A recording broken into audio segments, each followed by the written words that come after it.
বুঝতে চাই। হ্যাঁ, সবকিছু তো আমাদের আসলে বুঝতে হবে বা জানতে হবে, জানার যে একটা আগ্রহ, এই জিনিসটা কিন্তু হ্যাঁ, এটা মানে খুবই ঠিকই আছে। গুরুত্বপূর্ণ।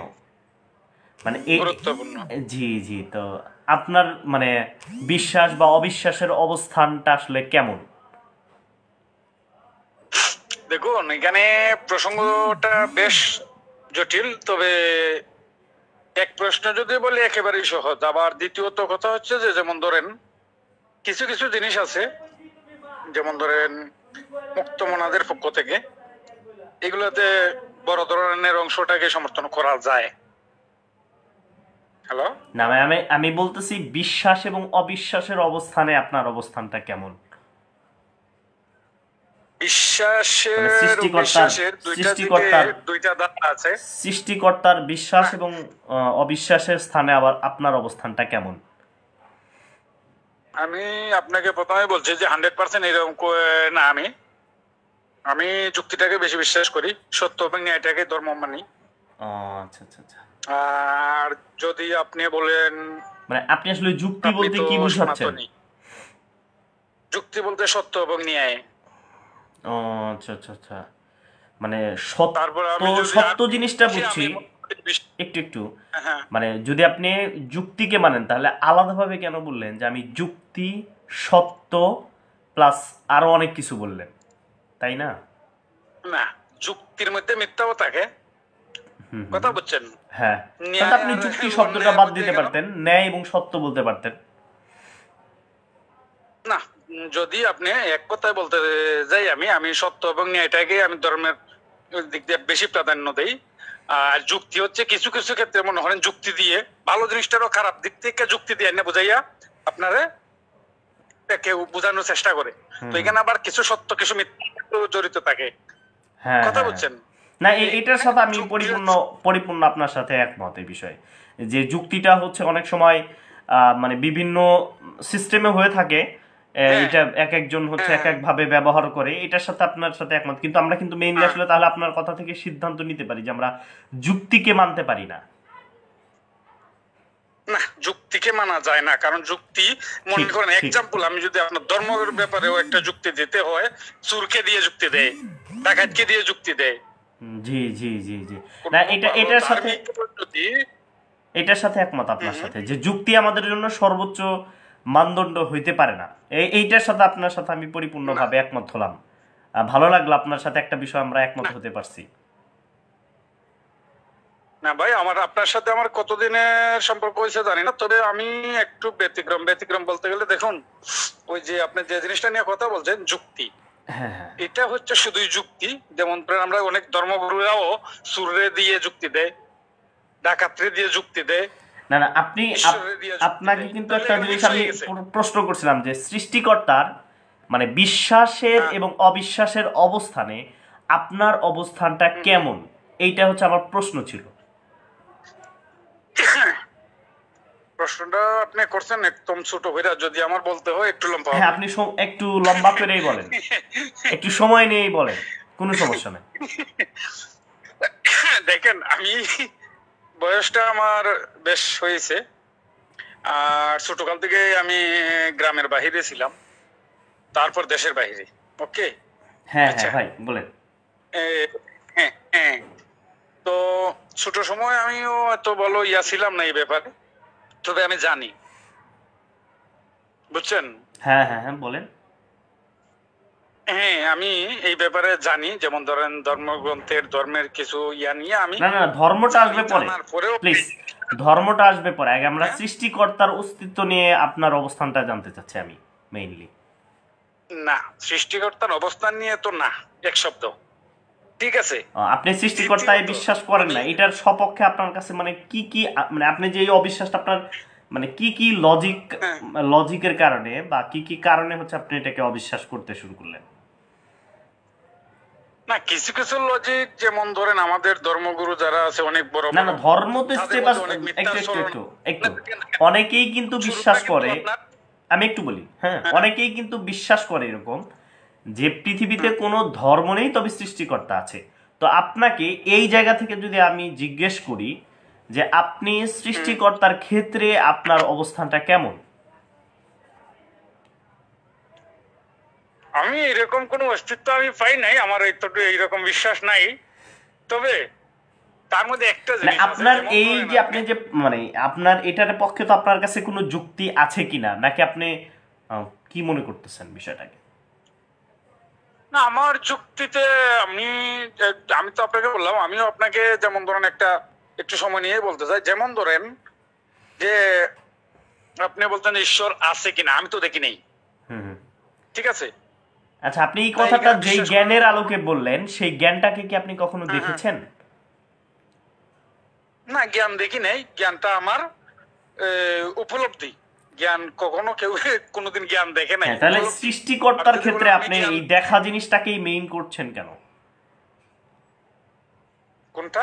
সৃষ্টিকর্তার ক্ষেত্রে আপনি মানে আপনি সৃষ্টিকর্তাকে দেখতে চাচ্ছেন, এই যে দেখাটাকে এতটা গুরুত্বপূর্ণ মনে করছেন কেন, যদি আপনি পৃথিবীতে অনেক কিছু না দেখে যদি সেই জিনিসগুলোকে আপনি মেনে থাকেন?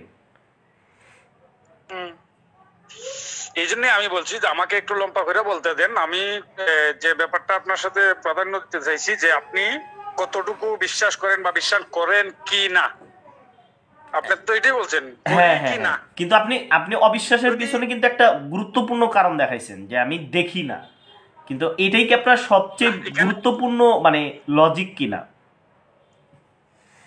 না, তার সাথে আরো একটা জিনিস আছে। শুধু সেটাই না, আমি যে দেখি না যে আমাদের মধ্যে অনেক কিছু আছে, আমার দেহের মধ্যে অনেক কিছু আছে, আমি দেখি না কিন্তু কাজ করছে। হ্যাঁ হ্যাঁ, তাহলে সৃষ্টিকর্তার ক্ষেত্রে আপনার প্রথম যুক্তিটাই দেখার উপর ভিত্তি করে হলো কেন?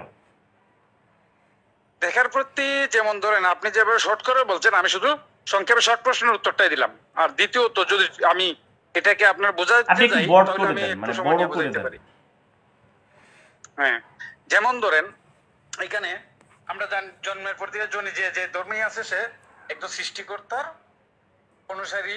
সে বিশ্বাস করে যে সৃষ্টিকর্তাই তাকে জন্ম দিয়েছে, বা সৃষ্টিকর্তা আছে বলে দুনিয়া আছে, ঠিক আছে? হুম হুম হুম। না হয় থাকতো না, এটা এক এক দ্বিতীয়ত যখন আস্তে আস্তে বড় হইলাম, বড় হওয়ার পরে এখন বর্তমান প্রাধান্যতে দেখা গেল যে অনেক বড় বড় ধর্মগুরুরাই দেখা যায় যে বড় বড় না না, ধর্ম তো আসবে পরে। খারাপ কাজের সাথে লিপ্ত। ধর্ম তো আমরা প্রথমে আগে ডিলেট করছি, যে ধরেন আমি এবং আপনি এমন একটা সময় আসলাম যেখানে কোনো ধর্ম নেই, সেখানে কোনো কিছুই নেই, জাস্ট আমি এবং আপনি আলোচনা করছি। এমত অবস্থায় সৃষ্টিকর্তার ধারণার ক্ষেত্রে আপনার যুক্তি বা আপনার হচ্ছে লজিকগুলো, বা আপনি কি মনে করলেন, এই জিনিসটা হচ্ছে জানা গুরুত্বপূর্ণ আমার। লজিক যেটা আমি ক্লিয়ার হইতে পারছি না, যে আপনি যে এখন যে বলতেন জিনিসটা আমি ক্লিয়ার হতে পারছি না, যে আপনি বলতেন যে আমি কি ব্যাপারটা একটু ক্লিয়ার করেন। মানে আপনি ধর্মকে বাদ রেখে, আমি আর স্রষ্টার আপনি। এক্সিস্টেন্স, হ্যাঁ হ্যাঁ মানে সৃষ্টিকর্তায় বিশ্বাস এবং অবিশ্বাস, এই জিনিসটার মানে আপনি আপনি অবিশ্বাস করছেন, এটার সপক্ষে আপনার কাছে কি যুক্তি আছে? তাই এই জন্যই তো আমি বললাম, তার জন্য আমি আর আপনি এই যদি বলি আমরা দুজনের মধ্যে, হ্যাঁ হ্যাঁ, তাহলে চলার প্রতি আমাদের বিশ্বাসটাই থাকবে। আমার আপনার যে দুজনে এই যে কথা বলছি, ধরেন আমার আপনার প্রতি একটা বিশ্বাস জন্মেছে, তাই হয়তো আপনি আমার প্রতি বা ভালো লাগছে, যে হয়তো বা এই ধরনের বা ওই ধরনের। এখন আপনি কিরকম, আমিও কিন্তু সঠিক না যে আসলে মুক্ত মনা না আবার চাপাটিবাজ, এটাও কিন্তু আমি নিশ্চিত না এখনো। না না, আমি যে প্রশ্নটা করছি, একটু একটু শোনেন, আমি যে প্রশ্নটা করছি, প্রশ্নটা খুবই সহজ এবং পরিষ্কার, যে আপনি সৃষ্টিকর্তায় অবিশ্বাস করেন, এটার সপক্ষে আপনার কাছে কি ধরনের এভিডেন্স আছে, বা আপনি কিসে এভিডেন্স আছে। হ্যাঁ হ্যাঁ, আপনি তো অবশ্যই অবিশ্বাস করছেন, নাকি আপনি মানে কিভাবে মানে এই অবিশ্বাসটা আপনার ভিতরে আসলো, এটা মানে এটা তো আমরা জানতে পারি, তাই না? এখন আমি একটা পাইছি আপনার স্কোপ। যেমন ধরেন আপনি যে বলতেন যে আপনার কিভাবে অবিশ্বাসটা আসছে, কেন অবিশ্বাস করেন, এটাই নাকি? ধর্মবাদ রেখে এছাড়া আপনার কোনো যুক্তি আছে কিনা? ধর্মবাদ যুক্তি যে আপনি যেভাবে বলছেন, কথার প্রতি প্রথম যুক্তি আমার আসবে যে, যেমন আমি যখন অনলাইনে যখন থেকে ইউজ করতেছি, তখন থেকে ভালো মন্দ সব ধরনের মানুষের সাথে ভালো মন্দ কথা হয়, তখন থেকে আমার বেশি ভালো লাগে যে আমাদের কিছু মুক্তমনাদের কথাবার্তা, তাদের যুক্তি লজিক বা তাদের কালচার, সামাজিক। কিন্তু আপনার কাছে মেইনলি সৃষ্টিকর্তায় অবিশ্বাস করার জন্য যথেষ্ট পরিমাণে আপনি আমাকে কোনো লজিক দিতে পারবেন কিনা যে আমি এই কারণে আমি সৃষ্টিকর্তায় অবিশ্বাস করতে পারি? প্রধান কারণ একটাই, যেমন আমাদের বর্তমান সমাজ ব্যবস্থা। না, আমরা তো ধর্মকে বাদ রেখেছি, তাই না? আপনার তো ধর্মকে আগে বাদ রাখছি। এবং আপনি এই মুহূর্তে যদি আমাকে বলেন যে সৃষ্টিকর্তায় তুমি, ধরেন আপনি আমাকে আহ্বান করলেন যে আমাদেরকে সত্য জানতে হবে, সত্যের উপর প্রতিষ্ঠিত থাকতে হবে, এবং সত্যকে গ্রহণ করার জন্য আমাদেরকে ঈশ্বরকে অবিশ্বাস করতে হবে। হ্যাঁ, এখন আমি আপনাকে যদি জিজ্ঞেস করি যে আপনি যে ঈশ্বরকে অবিশ্বাস করতে বললেন, এটার সপক্ষে মেইনলি আপনার কাছে কি ধরনের তথ্য এবং আপনি কেন আমাকে এই অবিশ্বাসের জায়গাতে আসতে বললেন? প্রধানত যদি এখানে দুইটা দ্বারা আছে, কোন ধার্মিকের কাছে যদি আপনি যান, সে ধর্ম নিয়ে আলাপ করে। না, আর যদি আপনি ধর্মকে তো বাদ রাখলাম, আপনি বারবার ধর্মতে যাচ্ছেন। আমি আসলে আপনার লজিংকে ইয়াটা বরাবর ঠিক মতো বুঝতে পারতেছি না। যেমন ধরেন, আচ্ছা আমি আবার আপনাকে তাহলে বুঝাই, আবারও বুঝাই। যেরকম ধরেন সৃষ্টিকর্তা নামে একটা অস্তিত্ব আছে কেউ দাবি করছে, আবার কেউ দাবি করছে সৃষ্টিকর্তা নামে কোনো অস্তিত্ব মানি না বা নাই। হ্যাঁ, এখন সেকেন্ড বিষয় হচ্ছে আপনি কাউকে, ধর্ম কিন্তু বাদ এখানে, আপনি কাউকে আপনার অবিশ্বাসের জন্য আহ্বান করছেন, কারণ আপনি সত্য পেয়ে গেছেন যে সৃষ্টিকর্তা বলতে কোনো কিছু নেই, টোটালি সৃষ্টিকর্তার অস্তিত্ব বলতে নেই। আপনি কিন্তু সুনিশ্চিত যে হ্যাঁ অবশ্যই সৃষ্টিকর্তা নেই। এখন আপনি এই সত্য, আপনার কাছে যেটি সর্বোচ্চ সত্য মনে হচ্ছে, এটির দিকে আপনি মানুষদেরকে আহ্বান করবেন, কারণ আপনি সত্য পাইছেন, আপনি চাচ্ছেন যে আপনি অন্যকেও এই জায়গাটার দিকে আপনি আহ্বান করবেন। এখন আমার জানার বিষয় হলো আপনার কাছে যে আপনি কি যুক্তির মাধ্যমে তাকে এটি আহ্বান করবেন? দেখুন, আমি আপনাকে বলি, যদি একটু সময় দেন। প্রধানত কারণ হলো যে, মনে করেন আপনি যেটা নিয়ে আমারে বলছেন এখন, প্রধানত কারণ হলো আমি প্রথমেই বলছি আপনাকে, আমি 100% কোনো দিক থেকেই না। এক, দ্বিতীয়ত আমি যেদিকে এগুচ্ছি সেটা প্রধান হলো মুক্তামনাদের নীতির উপর, বা আমার পার্শ্ববর্তী যারা আছে, অনেক ধার্মিকই আছে, এখানে অনেক ধরনের অনুষ্ঠান যায়, তবে আমি বিশেষ করে যাই না। এক, দ্বিতীয়ত তাদের সাথে আমার কিছু সমস্যা হয়। সমস্যা বলতে গেলে আমি সমর্থন করি নাই। বুঝছি, প্রশ্নটা বুঝতে পারছি। আমি আপনারা যেটা বলছি, আচ্ছা আমি কি প্রশ্ন করছি এটাকে আপনি একটু রিপিট করবেন? আপনি প্রশ্ন করছেন যে সৃষ্টিকর্তার কোনো অস্তিত্ব আছে কিনা, আমি বিশ্বাস করি কিনা। না, ওটা বলিনি। আপনি যখন বলবেন যে সৃষ্টিকর্তা নাই এবং এটার প্রতি আপনি মানুষদেরকে আহ্বান করবেন, এবং সেই যাকে আপনি আহ্বান করলেন সে আপনাকে প্রশ্ন করতেছে যে ভাই আপনি যে বলতেছেন যে সৃষ্টিকর্তা নাই, এই মতবাদের সপক্ষে আপনার কাছে কি ধরনের যুক্তি আছে? যদি এখন ধরেন আপনি যদি আমাকে বলেন সৃষ্টিকর্তা নাই, তখন আপনাকে আমি কি যুক্তি দিব? জি নাকি? জি। যদি এখানে এক প্রশ্নে বলি, আপনার সাথে এখানে তর্ক চলবে না। তার কারণ আপনি যদি বলেন নাই, আমাকে সেটাই মানতে হবে।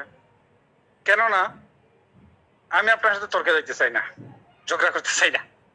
না, ঝগড়ার তো কথা বলিনি। আমি আপনাকে বোঝাচ্ছি, যেমন ধরেন আপনি বলছেন যে ভাই সৃষ্টিকর্তা নাই, তখন আমি যদি বলি আছে, আমাদের মধ্যে দ্বিমত। আর দ্বিতীয়ত আমার যেটা জানতে চাইছেন যে আমিও আপনার সাথে একমত কি না, এই তো নাই শব্দে আপনি মনে হয় প্রশ্নটা বুঝতেছেন না বাবা। আচ্ছা আপনি আমার ওয়ান টু ওয়ানে কথা বলেন। হ্যাঁ, আপনি কি সৃষ্টিকর্তায় অবিশ্বাস করেন? যদি উত্তর হয় হ্যাঁ, ভালো করে বুঝবেন। যদি আপনার উত্তর হয় হ্যাঁ আমি সৃষ্টিকর্তায় বিশ্বাস করি, এটা একটা স্টেপ। দ্বিতীয় নম্বর স্টেপ, আপনাকে যদি জিজ্ঞাসা করি আপনি কি সৃষ্টিকর্তায় অবিশ্বাস করেন, আপনি বললেন হ্যাঁ আমি সৃষ্টিকর্তায় অবিশ্বাস করি। আমি আপনাকে জিজ্ঞাসা করলাম আপনি কেন, আপনি কেন অবিশ্বাস করেন? হ্যাঁ একটু শোনেন, একটু শোনেন। আপনাকে যদি বলি আপনি কেন অবিশ্বাস করছেন,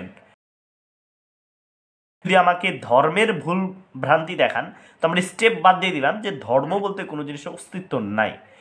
3 নম্বর অপশন, 3 নম্বর অপশন হচ্ছে ধর্ম বলতে যেহেতু কোনো বস্তুর অস্তিত্ব নাই, এবার আপনি আমাকে কিভাবে এক্সপ্লেন করবেন যে সৃষ্টিকর্তা নাই?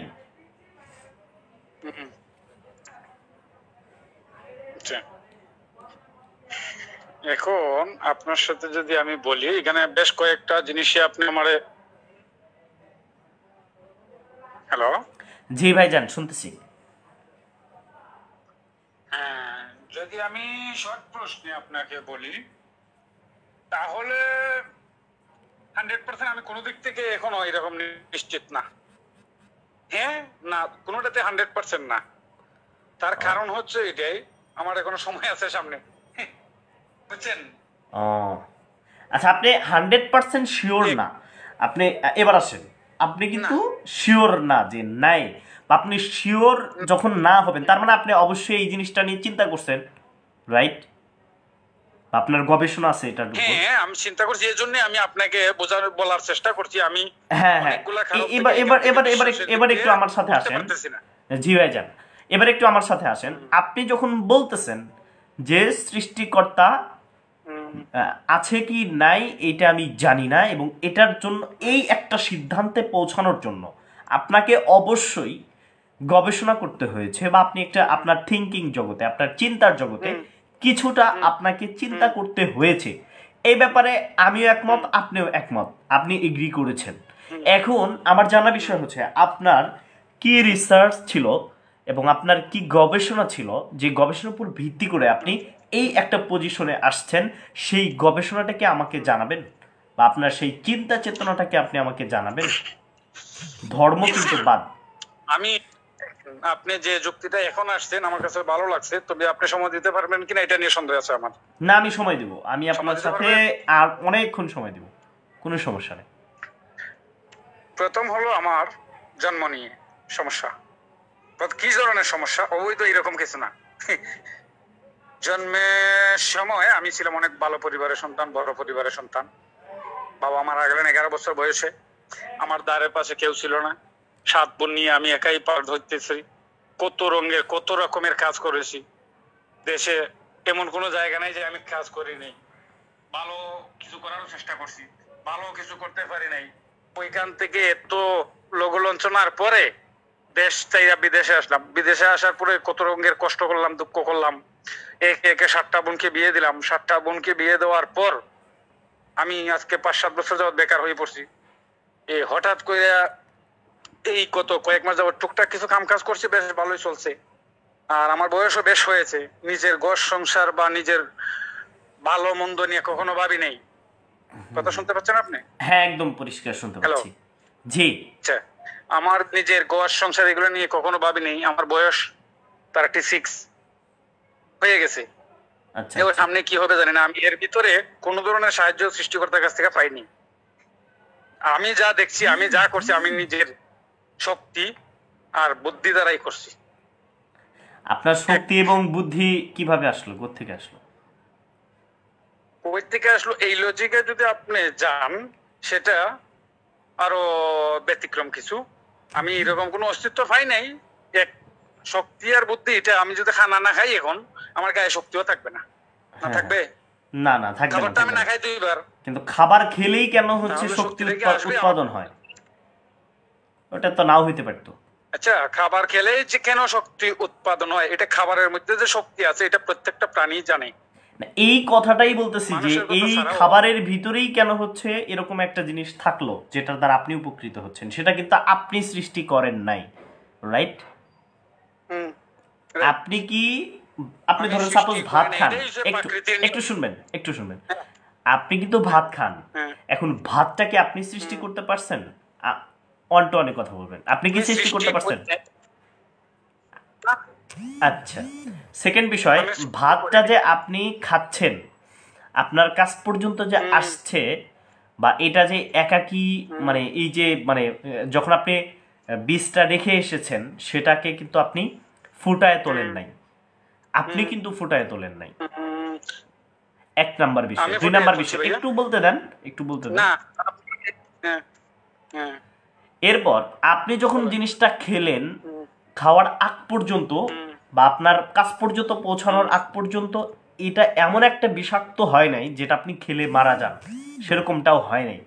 হুম, কারণ ওই ধানের উপর যে হচ্ছে ইয়াটা ছিল, ঢাকনাটা ছিল, সেটা আপনাকে সুরক্ষিত করে রেখেছে। 3য় নম্বর বিষয় হচ্ছে ধানটাকে যখন আপনি গাড়ছেন, গাড়ার পরে এটা যে বৃষ্টিতে হয়েছে, সেই বৃষ্টিটাও আপনি সৃষ্টি করেন নাই। 3য় নম্বর বিষয়, সেটা খাওয়ার পর আপনার পেট নষ্ট হয়নি। এর মূল কারণ হচ্ছে আপনি এই পেট ভালো বা খারাপ করার কোনোটাই অধিকার আপনি রাখেন না। 3য় নম্বর, এই খাবারটা যখন আপনি খেলেন, খাওয়ার পর আপনার মাথার ভিতরে বুদ্ধি আসলো, সেই বুদ্ধিটাও আপনি সৃষ্টি করেননি। এরপর সেই বুদ্ধিটা আপনার খারাপ দিকে না গিয়ে আপনার বোনদেরকে যে বিবাহের দিকে এবং আপনার পরিবার পরিচালনা করছেন, আমার শুনে মনে খুবই ভালো লাগলো যে আপনি একজন আদর্শ ভাই। এরকম সমাজে মানুষ থাকা উচিত। এখনকার সমাজে তো ভাই বোনকে দেখতে পারে না। এখনকার সমাজে আপনি যে কথা বলছেন আমার কিন্তু খুবই ভালো লাগছে বিষয়টা। বুঝছেন? হ্যাঁ হ্যাঁ, দেখেন, আমি আপনি যেভাবে বলছেন আমি আপনার একটু বলি, একটু আমি পয়েন্টটা শেষ করে নেই, তারপর আপনি বলুন।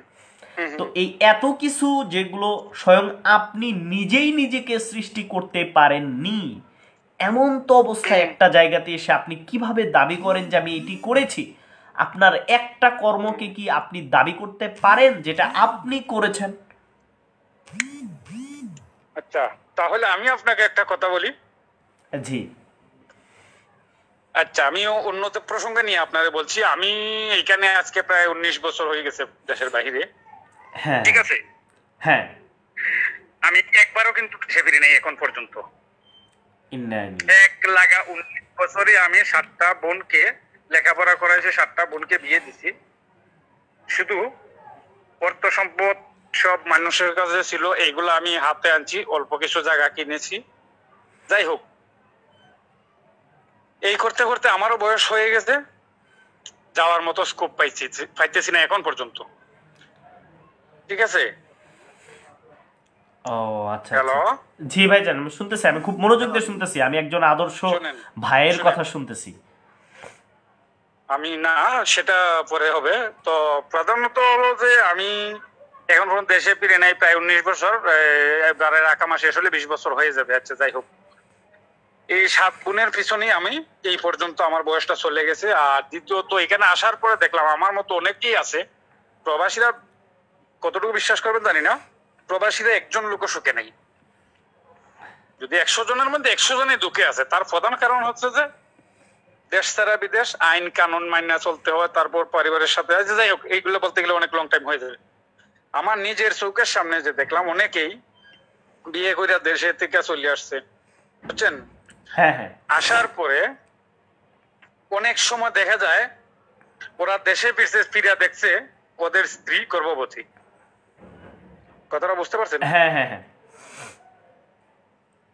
এরকম আচ্ছা, অহরহ ঘটনা আছে, স্বামী স্ত্রী, হ্যাঁ, এরকম অনেক ঘটনা আছে। আচ্ছা আচ্ছা, এখন যদি ওই মেয়েটা ওই লোকটারে বলে যে এটা তো সৃষ্টিকর্তা সৃষ্টি করে দিছে, তাহলে তুমি এখান থেকে অনেকেই বাড়িতে যাই স্ত্রীকে বাড়ি থেকে বার করে দিচ্ছে, অনেক ধরনের অনেক কিছু হয়েছে। ঠিক আছে, তখন ওর স্ত্রী ওরে অবশ্যই ভালো মন্দ কোনো যুক্তি বা বুদ্ধি বা কোনো জ্ঞানের কথা বলছে যে সৃষ্টিকর্তা এটা দিয়ে দিছে, তুমি মান্য নেও, অবশ্যই বলবে। ঠিক আছে, কেউ কে মান্য নিছে পর্যন্ত আপনার জানা মতো এরকম না, বিশ্বাস করছে কেউ যে না দিছে? না না না ভাই, না।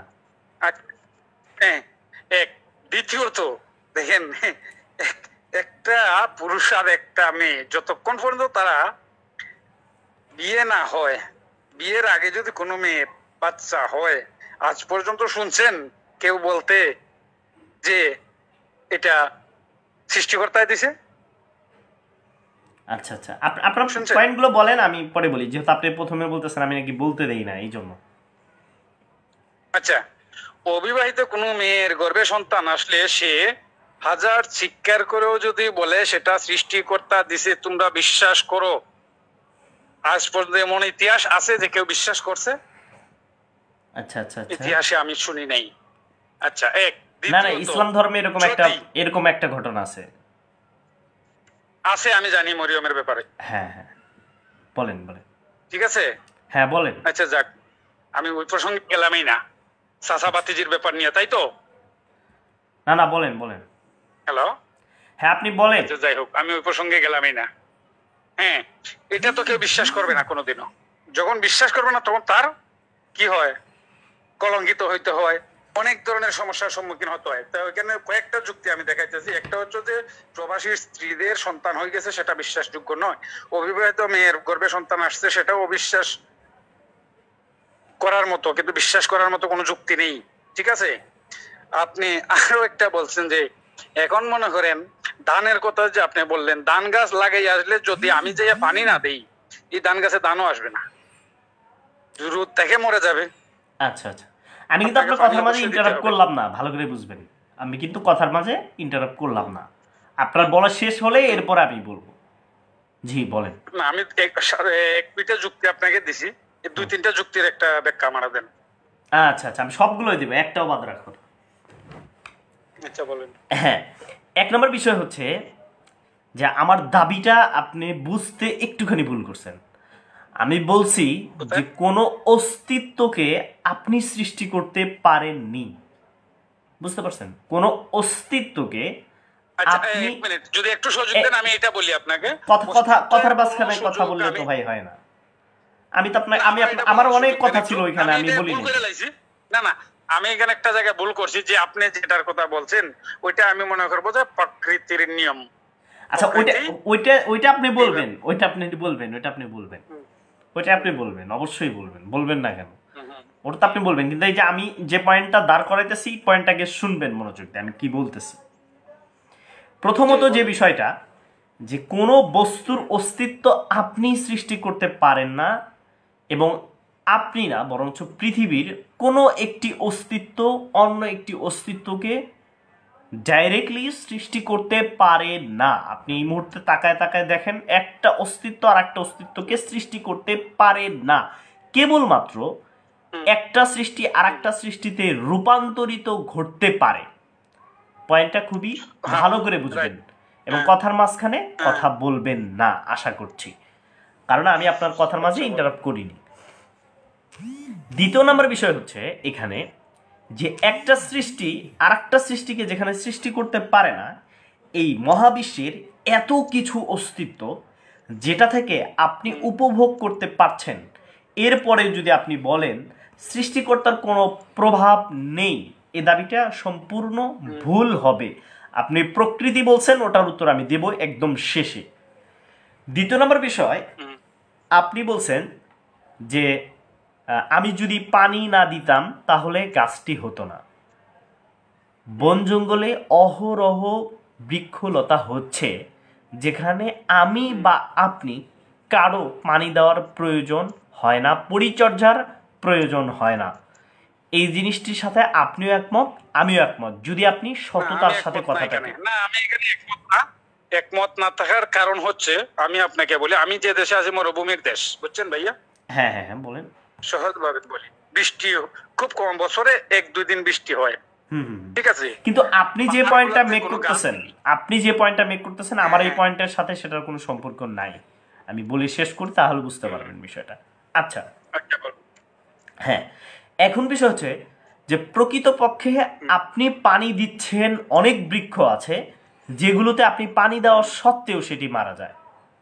এর কারণটা কি সেটি আপনি বলবেন আপনার সময়।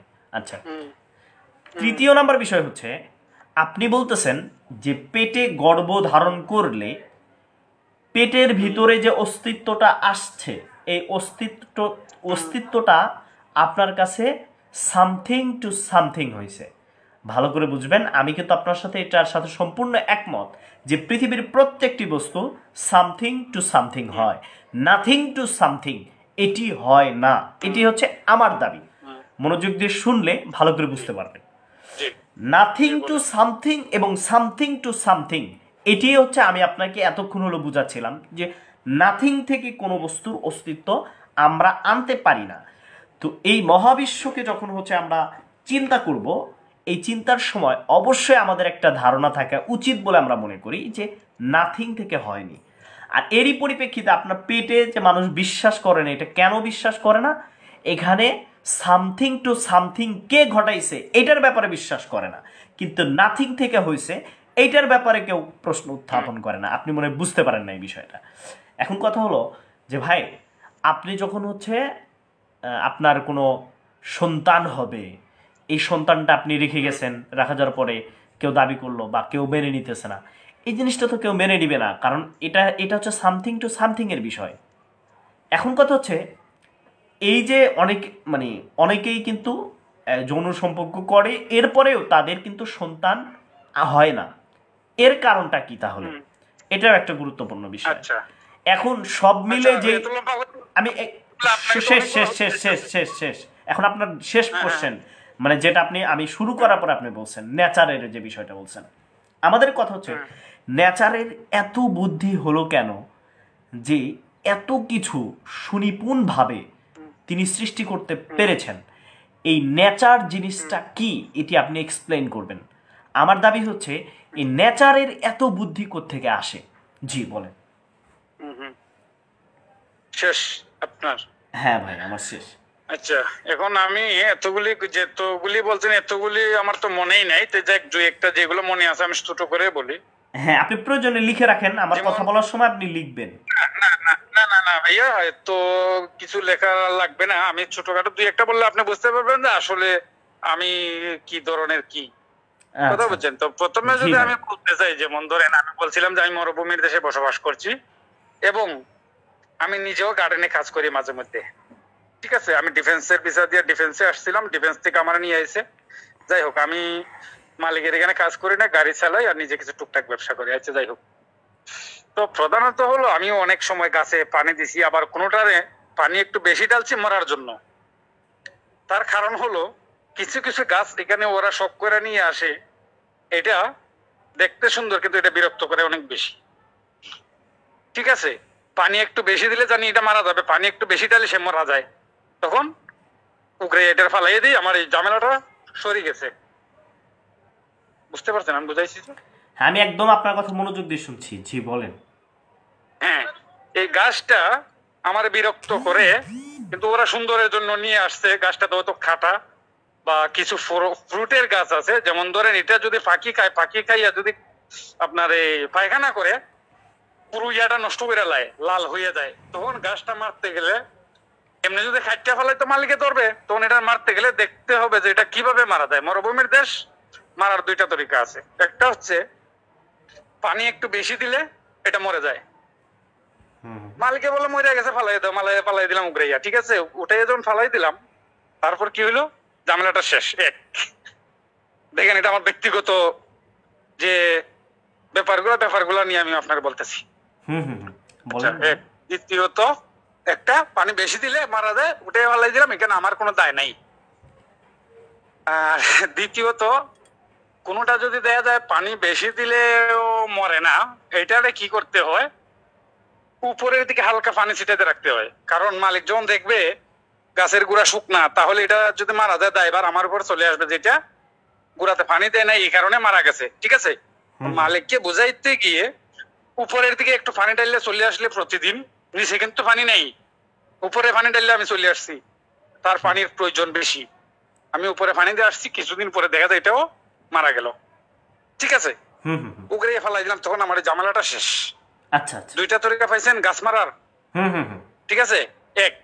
আচ্ছা, দুইটা। এইটাতে আপনি কি পয়েন্ট মেক করলেন? পয়েন্ট মেক করলাম যে এখানে অনেক কিছুই আমাদের হাতে নিয়ন্ত্রিত হয়। আপনার হাতে যে নিয়ন্ত্রিত হয় সেটাকে আমি কি বলছি বলেন তো? এই পয়েন্টটা তো আমি নিজেই বলছি আপনাকে, যে পয়েন্ট আপনি বলতেছেন। আবার বলবেন থেকে, তাই তো? হ্যাঁ হ্যাঁ, এইটার পরে আপনি আবার আমারে ধরবেন যে ভাই আপনি যে এটা করছেন ঠিক আছে, কিন্তু এই বুদ্ধিটা আপনার আসলো কোথায় থেকে, এটাই তো বলবেন না। এটা তো অবশ্যই প্রশ্ন, কিন্তু কথা হচ্ছে যে আপনি যে কাজগুলো করতেছেন আপনি ওটা ওটা তো অবশ্যই প্রশ্ন, কিন্তু আপনি যে ক্রিয়াটা ঘটাচ্ছেন বা আপনি যে ক্রিয়াটা করতেছেন, এটার মধ্যে আমার মেইন কোশ্চেন যেটা, যে এই ক্রিয়াটা যে আপনি করতেছেন, এই ক্রিয়াটা আপনি ঠিক আছে, আপনার সাথে আমি একমত যে আপনি ক্রিয়াটা করতেছেন, কিন্তু কথা হচ্ছে যে আপনার এই ক্রিয়াটা আপনি যে করবেন বা করতেছেন, এইটার সাথে তো আমি কখনো দ্বিমত করি নাই। তো এই পয়েন্টটাতে আপনি কি মিক করতেছেন যে আপনি তো কিছু করতে পারেন, কিন্তু আপনার করাটা হচ্ছে নাথিং টু সামথিং না, আপনার করাটা হচ্ছে সামথিং টু সামথিং। এটা হলো মেইন কোশ্চেন। দেখেন আমি আর একটা বলি, ধরেন বাঘ একটা জন্তু, সে জঙ্গলে পশু পাখি পায় ধরে খায়, ঠিক আছে? হুম, হ্যাঁ হ্যাঁ, সেই বাঘ হরিণ ধরে খায়, ঠিক আছে? কিন্তু এই বাঘটা কিন্তু উপবাস থেকে সৃষ্টিকর্তা ডাকতেছে, আমার কিছু জোগাড় করে দাও, আমি পেটের কথা সহ্য করতে পারতেছি না, ঠিক আছে? আচ্ছা আচ্ছা, সে পাইলো একটা হরিণ, যখন হরিণের তারা দিয়েছে, হরিণটা তখন বাঘতে শুরু করলো, বাঘতে বাঘতে হরিণে বলতেছে যে সৃষ্টিকর্তা আমার তুমি সাহায্য করো, আমি আমারে খাই লাইবো বা খাইয়ে ফেলবো, আমি শক্তি দাও, আমি যেন জলদি এখান থেকে বাঁচতে পারি, ঠিক আছে? হ্যাঁ হ্যাঁ। এখন আপনি বলেন সৃষ্টিকর্তা কার সাথে? এখন সৃষ্টিকর্তা কার সাথে, বাঘের সাথে না হরিণের সাথে? আচ্ছা, আমি এই প্রশ্ন উত্তরটা দিচ্ছি। হ্যাঁ, এই প্রশ্ন উত্তরটা দিছি। আচ্ছা, আপনি মনোযোগ দিয়ে কিন্তু শুনবেন, আপনি মনোযোগ দিয়ে শুনবেন এবং বুঝবেন বিষয়টা। হ্যাঁ, এটা কিন্তু খুবই গুরুত্বপূর্ণ একটা প্রশ্ন। আমি কিন্তু এটা খুব গভীর থেকে আপনাকে বুঝাবো, এবং এটা এটা অবশ্যই গভীর একটা তত্ত্ব আছে এটার উপর। আপনি এখানে যদি স্রষ্টাকে মানে দয়াবান হিসেবে সাব্যস্ত করেন, ভালো করে বুঝবেন, দয়াবান হিসেবে সাব্যস্ত করেন, অথবা তিনি কাহার রূপকে আপনি সাব্যস্ত করেন, এটার সাথে আরেকটি শব্দ আছে সৃষ্টিকর্তার ক্ষেত্রে, সেটি হচ্ছে তিনি হাকেম, মানে হচ্ছে তিনি সর্বাজ্ঞ, জ্ঞানী এবং তিনি প্রজ্ঞাবান। বুঝবেন কিন্তু? তাহলে শুধুমাত্র একটি গুণের সাথে সৃষ্টিকর্তা সংশ্লিষ্ট না, অর্থাৎ সৃষ্টিকর্তা একটি গুণের সাথে না, সৃষ্টিকর্তা হচ্ছে অনেকগুলো গুণের সাথে কি গুণান্বিত। তার সিফাত, তার গুণ অনেকগুলো, তার মধ্যে একটা হচ্ছে সে প্রজ্ঞাবান। এই পয়েন্টটা বুঝবেন। সেকেন্ড পয়েন্ট, সেকেন্ড যে পয়েন্টটা, এটা হচ্ছে খুবই গুরুত্বপূর্ণ, যে সৃষ্টিকর্তা যিনি সৃষ্টি করছেন আমাদেরকে, ধরেন আমি আপনাকে উদাহরণ দিলে বুঝবেন, যে একটা পিপিলিকা, সে কাগজটা হচ্ছে সমুদ্রের মধ্যে ফেলে দেওয়া হয়েছে এবং পিপিলিকাটা কোনো রকম ভাবে ওই কাগজের উপর উঠতে পারছে।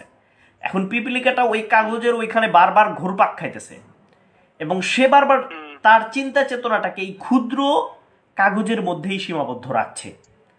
পয়েন্টটা খুবই গুরুত্বপূর্ণ, একটু লিখে রাখলেও আপনার জন্য খুবই গুরুত্বপূর্ণ হবে।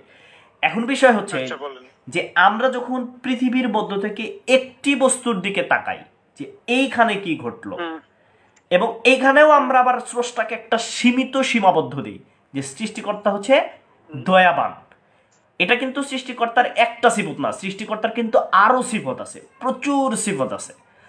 এখন আপনি যখন সৃষ্টিকর্তাকে একটি গুণে গুণান্বিত করবেন, তার মানে আপনি হচ্ছে সৃষ্টিকর্তাকে সীমাবদ্ধ করে দিচ্ছেন, যেটা সৃষ্টিকর্তার ক্ষেত্রে যায় না।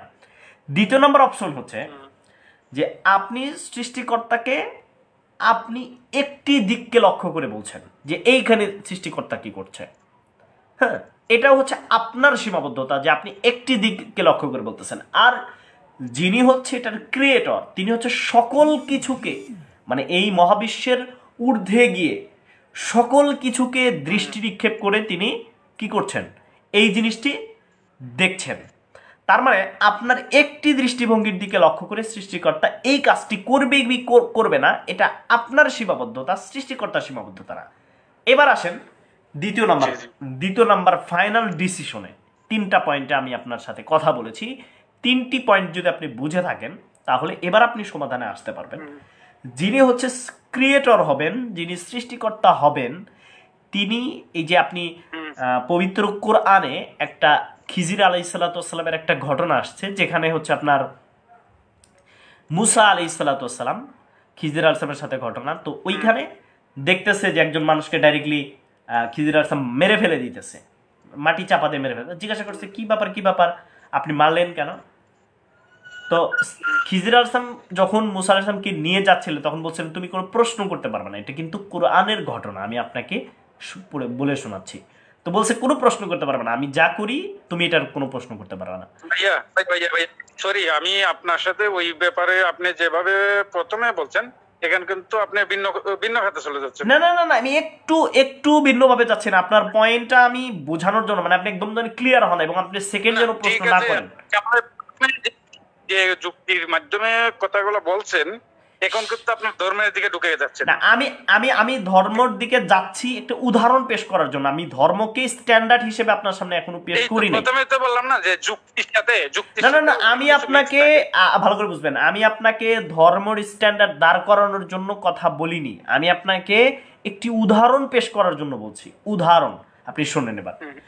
এরপর যখন, কারণ এখানে খিজির আলাইহিস সালাম যে তিনি হচ্ছে সব কিছু সম্পর্কে, মানে এই মহাবিশ্বের কি ঘটবে কি না ঘটবে এই সম্পর্কে অনেকটাই মানে অল্প কিছু ভাবে সে অবগত ছিল, যেটা মুসা আলাইহিস সালাম অবগত ছিল না, যার কারণে প্রশ্ন করছে কি ব্যাপার আপনি এটা বললেন কেন। তখন খিজির আলাইহিস সালাম জবাব দিছে যে এই ছেলেটা যদি বড় হইতো তাহলে সে কি করতো, আরো ফিতনা ফাসাদ সৃষ্টি করত।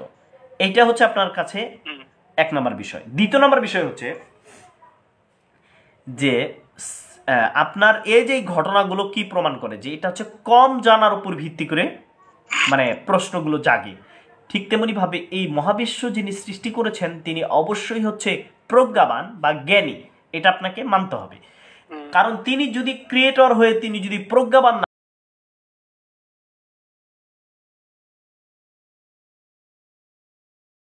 তাহলে সৃষ্টিকর্তা যদি প্রজ্ঞাবান না হয় তাহলে অবশ্যই তিনি এরকম কাহিনী হইতে পারে। এখন কথা হলো যে এই যে বাঘ খেয়ে ফেললো, এটি হচ্ছে তার বিশেষ একটি সিফত, যে এই পৃথিবীকে তিনি পরিচালনা যে করেন এই সিস্টেমেই তিনি পরিচালনা করেন। এটি হচ্ছে তার প্রজ্ঞার একটি নিয়ম, যে তিনি এভাবেই পৃথিবী থেকে একটি প্রাণীকে একটু এবং একটু শুনতে দেন, এবং অন্যান্য প্রাণী একে অপরে এভাবেই খেয়ে মারা যাবে, কিন্তু তাদের কোনো হিসাব হবে না। কিন্তু যারা মানুষ, যাদেরকে মানুষ হিসেবে সৃষ্টি করা হয়েছে, তাদেরকে তারা যেন এরকম করে একে অপরের না খায়, এর জন্য তিনি 3টি সেক্টরে কাজ দিয়েছেন। 1 নাম্বার শিক্ষক প্রেরণ করেছেন, 2 নাম্বার কিতাব প্রেরণ করেছেন, 3 নাম্বার জেহেন মানে আপনার মেধাকে দিয়েছেন। 3টি জিনিস তিনি একটি দিলেও পারতেন, শুধু শিক্ষক দিলে পারতেন তা দেন নাই, শুধু বই দিলে পারতেন তা দেন নাই, শুধুমাত্র মেধা দিলে পারতেন তা দেন নাই। 3টির সমন্বয়ে আমাদেরকে চিন্তার জগতে এই চিন্তা করার পূর্ণ অধিকার তিনি দিয়েছেন। আশা করি আপনার উত্তরটি পরিপূরক হয়েছে বলে মনে করছি। না ভাইয়া, আর এটাতে আমি এইরকম কিছু আমি দেখতেছি না। তাহলে এখানে যদি আপনি আমার যেটা বোঝাইতে চাইছেন, এটা একটা ফতোয়াবাজির মতো হয়ে গেছে কথাটা। যেমন ধরেন আমি যদি আপনার এই ব্যাপারটা ফতোয়াবাজির দিক থেকে নিয়ে যাই, তাহলে সেরকমই আমার কাছে লাগতেছে, বুঝছেন। যেমন ধরেন এখানে আমি যে শর্টভাবে বলছিলাম যে সৃষ্টিকর্তা কার পক্ষে, আপনি যদি বলতে চান, আমি দেখছি ইদানিং কিছু করোনা নিয়ে অনেক ধরনের ফতোয়া জারি হয়েছে, অনেক ধরনের কথা জারি হয়েছে যে আমি কিন্তু আপনাকে প্রথমে বলছিলাম, মারা যাবে যাদের ঈমান, আপনাকে কিন্তু প্রথমে বলছিলাম যে আপনি সৃষ্টিকর্তা যদি অবিশ্বাস করেন, এটার সপক্ষে আপনার কাছে দলিল কি? হ্যালো, মানে বিশ্বাস করি কি না করি না, হ্যালো, মানে আপনি যে একটা গবেষণা করছেন, আমি কিন্তু প্রথমে বলছিলাম আপনি সৃষ্টিকর্তা বিশ্বাস বা অবিশ্বাসের জায়গাতে আপনি একটি গবেষণা কিন্তু করেছেন, যে গবেষণার উপর ভিত্তি করে আপনি সৃষ্টিকর্তার বিশ্বাস বা অবিশ্বাস করেন। এখন কোশ্চেন হচ্ছে যে আপনার গবেষণাটা সৃষ্টিকর্তা অবিশ্বাসের ক্ষেত্রে কি কি তথ্য প্রমাণ আপনার কাছে আছে, কি কি ডাটা আছে আপনার কাছে? এই তো আমি তো আপনাকে প্রথমেই বললাম, প্রথমে নিজের লাইফ আর জিন্দেগি দিয়ে বললাম, এখানে কোনো আমি কিছু পাই নাই। তা আপনার পূর্ণ জিন্দেগিতে কোনো কিছুই তো আপনি প্রমাণ করতে পারলেন না যেটা আপনার, তো এখানে আপনি সৃষ্টিকর্তা পাইলেন না কিভাবে? আপনি নিজেই তো নিজেকে সৃষ্টি করতে পারেন নাই, নাথিং থেকে আপনি নিজেও কোনো কিছু সৃষ্টি করতে পারেন না, তো এই সব কিছু কিভাবে একাকী হইল? তাইলে একাকী হয় নাই, কারিগর যেমন ধরেন আমি যদি একটা গাছ লাগাই, গাছে পানি দিতে হবে, সার দিতে হবে, তারপরই গাছটা হবে। এই গাছের যে নিয়ম আছে ওই নিয়ম মাফিক তাকে আমার ইয়া করতে হবে, হুম হুম না হয় গাছটা ঠিক মতো উঠবে না। ঠিক আছে, হ্যাঁ হ্যাঁ হ্যাঁ একটা গাছ। আর যে বলেন এই যে বললাম যে অনেকে আপনি যে ন্যাচারাল কালচার এগুলা নিয়ে যে বলছেন, হ্যাঁ এটা তো ঠিক আছে। ন্যাচারাল কোনো পুরুষ নারী সঙ্গম না হলে ওইখানে কোনো সন্তানাদি হবে না, মিলন হলেই হবে, বিয়ের আগে হোক বা পরে হোক। ঠিক আছে, হুম হুম হুম এটা ন্যাচারাল বা কালচার বা সিস্টেম, এটাই সত্য। তবে এখানে এই কথাটা যদি কেউ বলে, আচ্ছা, কেউ আপনি তো বিশ্বাস করে না, সৃষ্টিকর্তায় তো এটা বিশ্বাস হচ্ছে করেন না, কথা। এই যে একটু একটু, আপনি তো সৃষ্টিকর্তায় বিশ্বাস করেন না, হ্যাঁ, তাহলে আপনি ভালো মন্দ কিভাবে নির্ণয় করেন? ভালো মন্দ হ্যাঁ হ্যাঁ ভাইয়া, এই জিনিসগুলা নিয়ে ব্যাখ্যার কোনো শেষ আছে বলে আমার মনে হয় না। তার কারণ যদি এটার শেষ নিকাশ থাকতো তাহলে মানুষের মধ্যে এত দ্বন্দ্ব হতো না। আমাদের যে অনেক কত বড় বড় গুণীরা এই পৃথিবীতে আইসা গেছে, আসছে গেছে, আছে, বর্তমানেও আছে, যারা এই টেলিফোন দিয়ে আপনার সাথে কথা বলছি, এগুলা কোনোদিন কেউ স্বপ্ন ধারণা করে নাই না। আমার দাদা, আমার বাবা, এরা তো স্বপ্নে চিন্তাও করে নাই যে আগামীতে এই ধরনের কিছু একটা হবে। ঠিক আছে, এটা হয়ে গেছে। বুঝছেন ভাইয়া? তো যুক্তি তর্ক এগুলার কোনো অন্ত নাই, শেষ নেই। কিন্তু আপনি তো একটা জিনিসের উপর ভিত্তি করে ভালো মন্দ নির্ণয় করেন, তাই না? ভালো মন্দ, হ্যাঁ, আমি তো বললাম 100% আমি কোনো দিক থেকে না। যদি দেখি একজন ব্যক্তি ধার্মিক, সে আমাকে ভালো যুক্তি দিচ্ছে, ভালো বুদ্ধি দিচ্ছে, যদি এটা আমার মনের সাথে মিলে, আমার কাজের সাথে ম্যাচিং হয়, ওকে, লোকটা ভালো। মানে আর যদি আপনার দেখি না, আপনার ও আমাকে তার মানে হচ্ছে গিয়ে, আমি একটু বলি, আপনার মানে মোরালিটিটা হচ্ছে আপনার কাছে যেটা ভালো লাগবে ওইটাই ভালো। না, আমার কাছে না, দেশ এবং সমাজের কাছে। আমার কাছে না, দেশ আচ্ছা, এবং তাহলে সমাজের যদি কাছে। দেশ যেমন এবং আমি সমাজ বাংলাদেশি ছেলে, ঠিক সৃষ্টিকর্তা আছে? বিশ্বাস করে, দেখুন, তাহলে ওটাকে আপনি দেখুন, কিভাবে অবিশ্বাস করেন? ওই কারণেই আমরা তাদের সাথে মিলেমিশে চলি। যদি না না, মিলেমিশে এটুকু চলেন, বিশ্বাস এটা না ঠিক রাখি আছে, কালকে, কিন্তু আমি তো সত্য জানতে আগ্রহী, আমি তো আপনার সাথে সত্য নিয়ে কথা সত্য বলবো। জানতে যে আগ্রহী, এই আমি জন্যই তো আপনাকে সত্য বলতেছি নিয়ে যে আমি আপনি আপনাকে মোরালিটি বলছি। স্ট্যান্ডার্ড ভালো মন্দ এটাকে কিভাবে নির্ণয় করেন? ভালো মন্দ সেটাই এটা যদি আপনার ভাই, মেধার উপর দশজনে ভিত্তি যেটারে করে ভালো মনে করেন, তাহলে এক একজন এক একটা ভালো মনে করে। কেউ ধর্ষণ করা ভালো না মনে না করে, না, কেউ ধরেন আপনার লেলিন মাও সেতুং হচ্ছে পৃথিবীতে সবচেয়ে বেশি মানুষ হত্যা করছে, সে নিজেও অ্যাথিস্ট দেখুন, ছিল, সুরের নাস্তিক ছিল। এর জন্য তার প্রধান ধর্ম হচ্ছে চুরি। ঠিক আছে, হ্যাঁ হ্যাঁ আর অবশ্যই। একজন ভালো মানুষ প্রধান ধর্ম হলো সে কিভাবে ভালো থাকবে, অন্যজনকে ভালো রাখবে। ঠিক আছে, না না, আমি আপনি বাংলাদেশি আপনি সন্তান, ঠিক আছে? ধরেন একজনকে ভালো রাখতে চাচ্ছেন একটা পদ্ধতিতে, কিন্তু সে মনে করতেছে এই পদ্ধতিটা তার জন্য সবচেয়ে খারাপ। এখন ভালো মন্দ এটা কিভাবে নির্ণয় হবে? এটা আমি যখন একটা লোককে ভালো করার উদ্দেশ্যে যাব, ওই লোকটা অটোমেটিকলি বুঝতে পারবে যে আমি যে কাজটা তারে করতে দিছি বা সেটা কাজটা ভালো, তার মাঝে এইটুকু বুদ্ধি আছে বলে সে এটা বুঝতে পারবে যে এটা ভালো। আর আমি বলি না আপনাকে, না না, মানে যেমন আমি অনেকজন বাংলাদেশের ছেলে, অনেকজন অনেক কিছুকে ভালো অথবা খারাপ মনে করে। আমি আপনাকে উদাহরণ দিলে বুঝবেন। অনেক প্রজ্ঞাবান যারা অ্যাথিস্ট তাদের কাছে, সেটা হচ্ছে তসলিমা নাসরিন। সে মনে করতেছে যে না, বিবাহ প্রথাটা হচ্ছে সমাজের জন্য খুবই ভয়ঙ্কর। এটি তসলিমা নাসরিনের পার্সোনাল বক্তব্য, ভালো করে বুঝবেন পয়েন্টটা। দেখুন, আমি এখন আপনাকে অসংখ্য বলি, অ্যাথিস্ট না, আছে একসাথে- যারা এই জিনিসটার, এই মতবাদের বিরোধিতা করে। দেখেন, পয়েন্টটা না বুঝলে কিন্তু উত্তর দেখুন, দিতে আমি পারবেন না। আপনাকে বলি, আমার কথা হচ্ছে যে এক একজন এক একটাকে ভালো মনে করতেছে, কোনটা সঠিক হিসেবে করতে হবে? সঠিক হিসেবে আপনি একটা একটা করে বললে একটা একটা উত্তর আমি দিব। একসাথে 4-5টা বললে একটা সঠিক হবে আর একটার ভুল হবে, হতেও পারে। তা আপনি যে প্রথমে বলছেন যে তসলিমা নাসরিনের কথা বলছেন, তসলিমা নাসরিন বলছে যে কি বিবাহ প্রথার বিরোধিতা করতে হবে, করতে হবে না, Yes. সেটা এবং সমাজ, সে বলছে যে আমাদের আমরা- পশু পাখিরা বিয়ে ছাড়া টিকে থাকে, আমাদেরকে বিয়ে ছাড়াও টিকে থাকতে হবে একেবারে পশুর মতো। বাংলাদেশ প্রতিদিন পত্রিকাতে এটা আছে, আমি আপনাকে লিঙ্ক দিয়ে দিতে পারবো। একটু মিথ্যার আশ্রয় না, নিচ্ছি না। ঠিক আছে, থাকতে পারে না, ঠিক আছে, আমি দেখছি ওর অনেকগুলো ওয়েডিং আমি দেখছি, আমি মাঝে মধ্যে দেখি। এই জন্যই তো আমি বললাম যুক্তি এক জিনিস আর সংবিধান আরেক জিনিস। হ্যাঁ হ্যাঁ হ্যাঁ ঠিক আছে, হ্যাঁ জিনিস এখানে তর্ক আর যে ধর্ম আর আপনার সব একসাথে মিক্স করলে চলবে না। হ্যাঁ কথা হ্যাঁ বলছেন, ও যে প্রধান প্রশ্নটা এই যে আপনি বললেন, সে বলছে এটা এটা কোন দেশ সভ্য সমাজেও এটা শুনি নাই। এটা একমাত্র আছে যে শুনছি যে এটা আমাজন জঙ্গলে কিছু আছে, ওদের মধ্যেও একটা সিস্টেম আছে, সিস্টেমের বাহিরে বলে আমার কিন্তু মনে হয় না। তাহলে কে কারণ সহি নাস্তিক, আপনি না তসলিমা নাসরিন? নাস্তিক বলতে কি বুঝেন? আমি নাস্তিক বলতে গেলে যেমন তসলিমা নাসরিনকে নাস্তিক বললে বা একজন ধার্মিককে ধার্মিক বললে সে খুশি, একজন যে যুক্তিবাদী তাকে যদি নাস্তিক বললে না, সে তসলিমা নাসরিন তো নিজেকে যুক্তিবাদী মনে করে এবং সেইটাকেই যৌক্তিক মনে করে। আমি কে সহি 100% যুক্তিবাদী? সবগুলো কি আমি আচ্ছা, এই প্রশ্ন উত্তরটা দেন, কে সহি যুক্তিবাদী, আপনি না তসলিমা নাসরিন? দেখুন, আমি সেটা বিচার করার মতো শক্তি আমার নাই ভাইয়া। এই কথাটাই আমি আপনাকে বলতেছি, এই কথাটার সাথে আমি আপনার সাথে এগ্রি করতেছি যে তাহলে এক একজন তো এক একটাকে হচ্ছে ভালো এবং খারাপ মনে করবে। তাহলে মেইন আমাদের কাছে আমরা কোনটাকে ভালো এবং কোনটাকে খারাপ মনে করবে এবং এটা কিসের ভিত্তিতে হবে? দেখুন, আমি আপনাকে বলি, যেমন ধরেন আমি বাংলাদেশের ছেলে, আপনিও বাংলাদেশের ছেলে, আমাদের দেশের একটা আইন আছে, সংবিধান আছে, ঠিক আছে? একটা আইন আছে, একটা সংবিধান। আইনকে যদি মানেন, আইনকে যদি মানেন তাহলে তো যে একটা কথা আছে না যে জ্ঞান যেখানে সীমাবদ্ধ, বুদ্ধি সেখানে অরষ্ঠ, মুক্তি সেখানে অসম্ভব।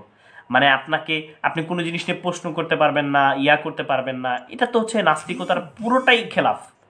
মানে আপনাকে সব জিনিস নিয়ে প্রশ্ন করতে হবে, তাহলে আপনি তো রাষ্ট্রের আইন নিয়ে প্রশ্ন করতে পারবেন, তাছাড়া তো আপনি মুক্ত চিন্তক হইতে পারতেছেন না। আমি আপনাকে বলি, মুক্ত, আপনারা যেভাবে মুক্তর কথা বলেন সেভাবে মুক্তর কথাই যদি বলেন তাহলে মুক্ত মানে তাহলে আপনি বুঝাইতেছেন শুধুমাত্র ধর্ম থেকে মুক্ত হইতে হইব, আর কোনো কিছু থেকে না। মুক্ত মনা বলতে গেলে যার যেমন খুশি চলবে, যার যেমন খুশি কথা, এই কথাটাই আমি বলতেছি। তাহলে চোর চুরি করবে, ধর্ষক ধর্ষণ করবে, এই দুইটার মধ্যে পার্থক্য কোথায়? পার্থক্য আছে। কি পার্থক্য সেটা বুঝান আমাকে, এক্সপ্লেইন করেন। নাই, সে তো মুক্ত মনাতেও নাই, সে নাস্তিকতায়ও নাই, সে আপনার সে তো দাবি করতেছে আমি মুক্ত মনা, আপনাকেই বলতেছে যে আপনিই মুক্ত মনা হইতে পারেন নাই। যেরকম আপনি তাকে মনে করতেছেন যে সে মুক্ত মনা না বা নাস্তিক না, সে উল্টো আপনাকে মনে করতেছে যে আপনিই মুক্ত মনা না, আপনিই নাস্তিক না। দেখুন, এখানে সুর সেটা সংবিধানের কোনো ইয়াতে পড়ে না, বা সংবিধানের কথা কি আমরা ধর্মের মতো করে বিশ্বাস করব সংবিধানকে? যেরকম ভাবে ধর্মকে বিশ্বাস করতে হয় ওই রকম ভাবে কি সংবিধান তাহলে বিশ্বাস করবো আপনি? তাহলে তো একদম জ্ঞান আমাদের সীমাবদ্ধ, যেটা প্রবীর ঘোষ বলছেন, জ্ঞান যেখানে সীমাবদ্ধ, বুদ্ধি সেখানে অরষ্ঠ, মুক্তি সেখানে অসম্ভব। এটা তো নাস্তিকদের কথা। দেখুন, আমি নাস্তিকদেরকেও আমি বলবো না যে সে সঠিক সবকিছুই সঠিক বলে, ঠিক আছে? দেখুন, এখানে একটা দেশে বিভিন্ন ধর্মের, বিভিন্ন জাতের, বিভিন্ন বর্ণের মানুষ আছে, ঠিক আছে? সবগুলারে একটা পাত্রে আনার জন্য সংবিধান, আমি যতটুকু মনে করি, তার কারণ হচ্ছে 10টা ধর্ম থাকলে 10টা ধর্ম 10 রকমের কথা বলছে, ঠিক আছে? আমার সংবিধান কিন্তু একটা বলছে। কথাটা বুঝাইতে পারছেন? জি ভাই, জি ভাই। 10টা ধর্মের লোকে 10 রকমের ধর্ম পালন করে, ঠিক আছে? এখন যদি 10টা ধর্মের জন্য 10টা সংবিধান হয়, তখন 10টা সংবিধান মারি করবে। আর এই 10টা জিনিসকে একটা পাত্রে আনার জন্য একটা দেশের একটা সংবিধান, ঠিক আছে? আপনি যখন একটা পাত্রে আনবেন, এটা তো সীমাবদ্ধ, আমাদের জ্ঞান তো তখন সীমাবদ্ধ হয়ে যাবে প্রবীর ঘোষের কথা অনুপাতে, যে আমরা কোনো জিনিসে ধর্মের মানে কোন এই যে যেরকম হুমায়ুন বলছে, কোন বই আমাদের, একটু বলি, কোন বই আমাদের পথ দেখাইতে পারে না, কোন মহাপুরুষ মানে কোন মহাপুরুষ আমাদের পথ দেখাতে পারে না। ওই মহাপুরুষেরা চলেছেন তাদের নিজেদের পথে, আমরা তাদের পথে চলতে পারি না। আমরা খুঁজতে চাই আমাদের পথ। একজন ধর্ষক, সে বলতেছে আমি ধর্ষণ করব, এটা আমার পথ, তাহলে এখানে কি করবে? না, একজন দর্শক সে নির্দিষ্ট করে এইভাবে বলতে পারে না। সে যে দর্শন করছে, কি কারণে করছে, তারে একবার জিজ্ঞেস করেন কি কারণে সে দর্শন করছে, এটাও প্রয়োজন আছে। কোর্টে উঠলেও এটা বলবে কি কারণে তুমি যে তার দর্শন করছো, কি সমস্যাটা, কি অপরাধ। সে বিবর্তনের আলোকে বিশ্বাস করলো, ধরেন কেউ বিবর্তনের আলোকে মনে করলো, তাহলে কি যে যার শক্তি সেই টিকা থাকবে না? এইটার জন্যই তো সংবিধানের প্রয়োজন। না না, সংবিধান তো একটা, তাহলে তো আপনি সীমাবদ্ধ করে দিচ্ছেন, তো ওটা তো ধর্মও দেয়, সংবিধান তো ধর্মও দেয়। ধর্মের ক্ষেত্রে বলেন না আমাদেরকে মুক্ত হইতে হবে, কিন্তু রাষ্ট্রের ক্ষেত্রে কেন বলেন না? তাহলে কি আমরা ধর্ম মতো করে রাষ্ট্রের সংবিধানকে মানবো? না, ধর্মের মতো করে না। এই জন্য তো আমি বলছি যে 10টা ধর্মের 10 রকমের আছে, তাই 10টারে যাতে একসাথে আনা যায়। না যেমন না, ধরেন আপনি যখন যার যার ধর্মকে আপনারা যখন মানে দাবি করবেন সৃষ্টিকর্তা নাই, তখন তো ধর্ম ডিলেট, হুম, আপনারা তো ধর্মকে উঠিয়ে দিবেন। হুম, তাহলে আপনার সমাধানটা হুম। কি হবে? উঠানোর কথা তো সংবিধানও বলে নাই ভাইয়া। না না না, সংবিধানটা তো হচ্ছে এই নাস্তিকরা সৃষ্টি করে নাই, ওটা তো আলাদা। কিন্তু আমি বলতেছি নাস্তিকদের মোরালিটিটা কি হবে, নীতি নৈতিকতাটা কিভাবে নির্ণয় হবে? নাস্তিক কে, এই প্রশ্নের এই লোকটাই আমি খুঁজে পাচ্ছি না যে নাস্তিক কে। তাই নাকি? হ্যাঁ, কারণ হচ্ছে যে ভালো মন্দ আমি বলতেই পারি, তাই বলে আপনার সাথে যুক্তি না মিললে আপনি আমাকে নাস্তিক বলবেন, এটার সাথে আমি একমত না। প্রথম আচ্ছা আচ্ছা, কথা হলো মানে যে আমি যদি আমি একটা ওটা বলি নাই, কিছু যেহেতু বলি। আপনি আপনি সৃষ্টিকর্তার থেকে মানে নৈতিকতা নেন না, তাহলে আপনি নৈতিকতাটাকে কিভাবে নির্ণয় করেন? এটা হচ্ছে কোশ্চেন ছিল। মানে সৃষ্টিকর্তাকে কি? আপনি সৃষ্টিকর্তা বিশ্বাস করেন কি করেন না, এটা হচ্ছে আপনি একটা মধ্যম পন্থায় আছেন, মানে সংশয়ে আছেন, এক হ্যাঁ। নম্বর বিষয়। হুম, দ্বিতীয় নম্বর বিষয় হচ্ছে হুম, আপনি সৃষ্টিকর্তা থেকে নিশ্চিত ধর্ম নেন না, বা সংবিধান আপনি নেন না, রাইট? হুম। দেখেন, এখানে আমি আমার বেশি প্রাধান্য দেই একটা জিনিসকে। যেমন আমি এই যে দেশে আসছি, এই দেশে আইনের প্রয়োগ বেশ ভালোই হয়, আমাদের দেশের মতো না। না না না, আইন বুঝছেন? আইনকে যদি আমরা মানি, আইনকে যদি আমরা হুম, মানি, আইনটা হচ্ছে তো হুম। মানে আমাদের তো তাহলে তো মানে আহ, তাহলে একই একই আচ্ছা, আপনি আমাকে তাহলে বুঝান যে একই যুক্তির ভিত্তিতে, মানে যে আইন নিয়ে প্রশ্ন করা যাবে না, কোনো কিছু করা যাবে না, সেই একই যুক্তির এটা বলবো। ভিত্তিতে। আচ্ছা আচ্ছা আচ্ছা, আইন নিয়ে প্রশ্ন করা যাবে তো, রাইট? হ্যাঁ, আইনে আপনি প্রশ্ন করতেই পারেন। এই কথাই আমি বলতেছি যে ধরেন আইন আমাদেরকে বলতেছে বিবাহ প্রথার বিরোধিতা করতে হবে। ধরেন তসলিমা নাসরিন হচ্ছে আজকে একটি রাষ্ট্রের, ধরেন সাপোজ হচ্ছে সে হচ্ছে কি হুম, মানে আইন প্রণেতা, আইন প্রণয়ন একজন ব্যক্তি। এখন বিষয়টা হচ্ছে যে সে বলতেছে যে আমাদের সমাজের নারীর সম্মান এবং মর্যাদাকে টিকিয়ে রাখতে হবে বিবাহের হুম। প্রথার বিরোধিতা করে। এখন আপনি আমার সাথে কথার সাথে একমত হবেন কিনা আমি জানি না, যে এই আইনটাকে কি আমরা না, দেখুন। বিরোধিতা হুম। করতে পারি? এই জন্যই আমি আপনাকে বলছি যে এখানে উনি আইন প্রণেতা না, এটা আমি যতটুকু জানি। এখন যদি উনাকে আমরা আইন প্রণেতা হিসাবে মানি, আপনি বুঝাইতে চাইছেন এটাই, উনাকে যদি আমরা আইন প্রণেতা হিসাবে মানি, উনি যদি আইনি ভাবে বানান, উনাকে ধরেন একটা দেশের প্রেসিডেন্ট বানিয়ে দিলাম, উনি এই আইনটা তৈরি করলেন, ঠিক আছে? জি জি জি। এখন এটার বিরোধিতা আমরা কিনা, এই তো না না না, আমি বলতেছি যে নাকি?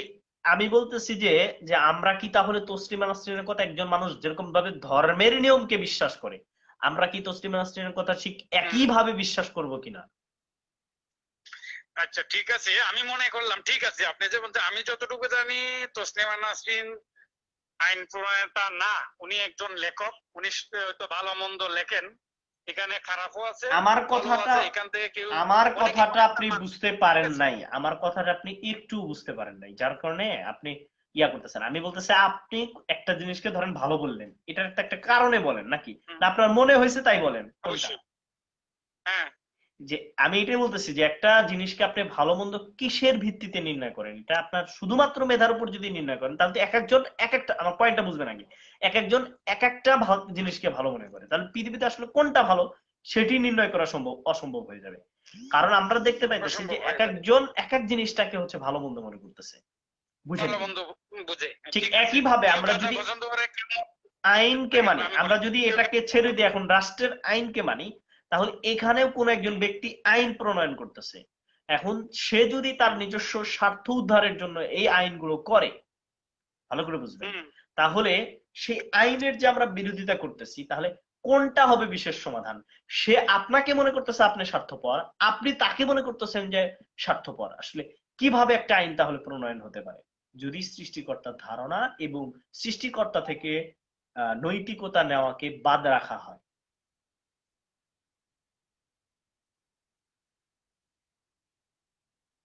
হ্যালো। হ্যালো, জি ভাইজান। হ্যালো।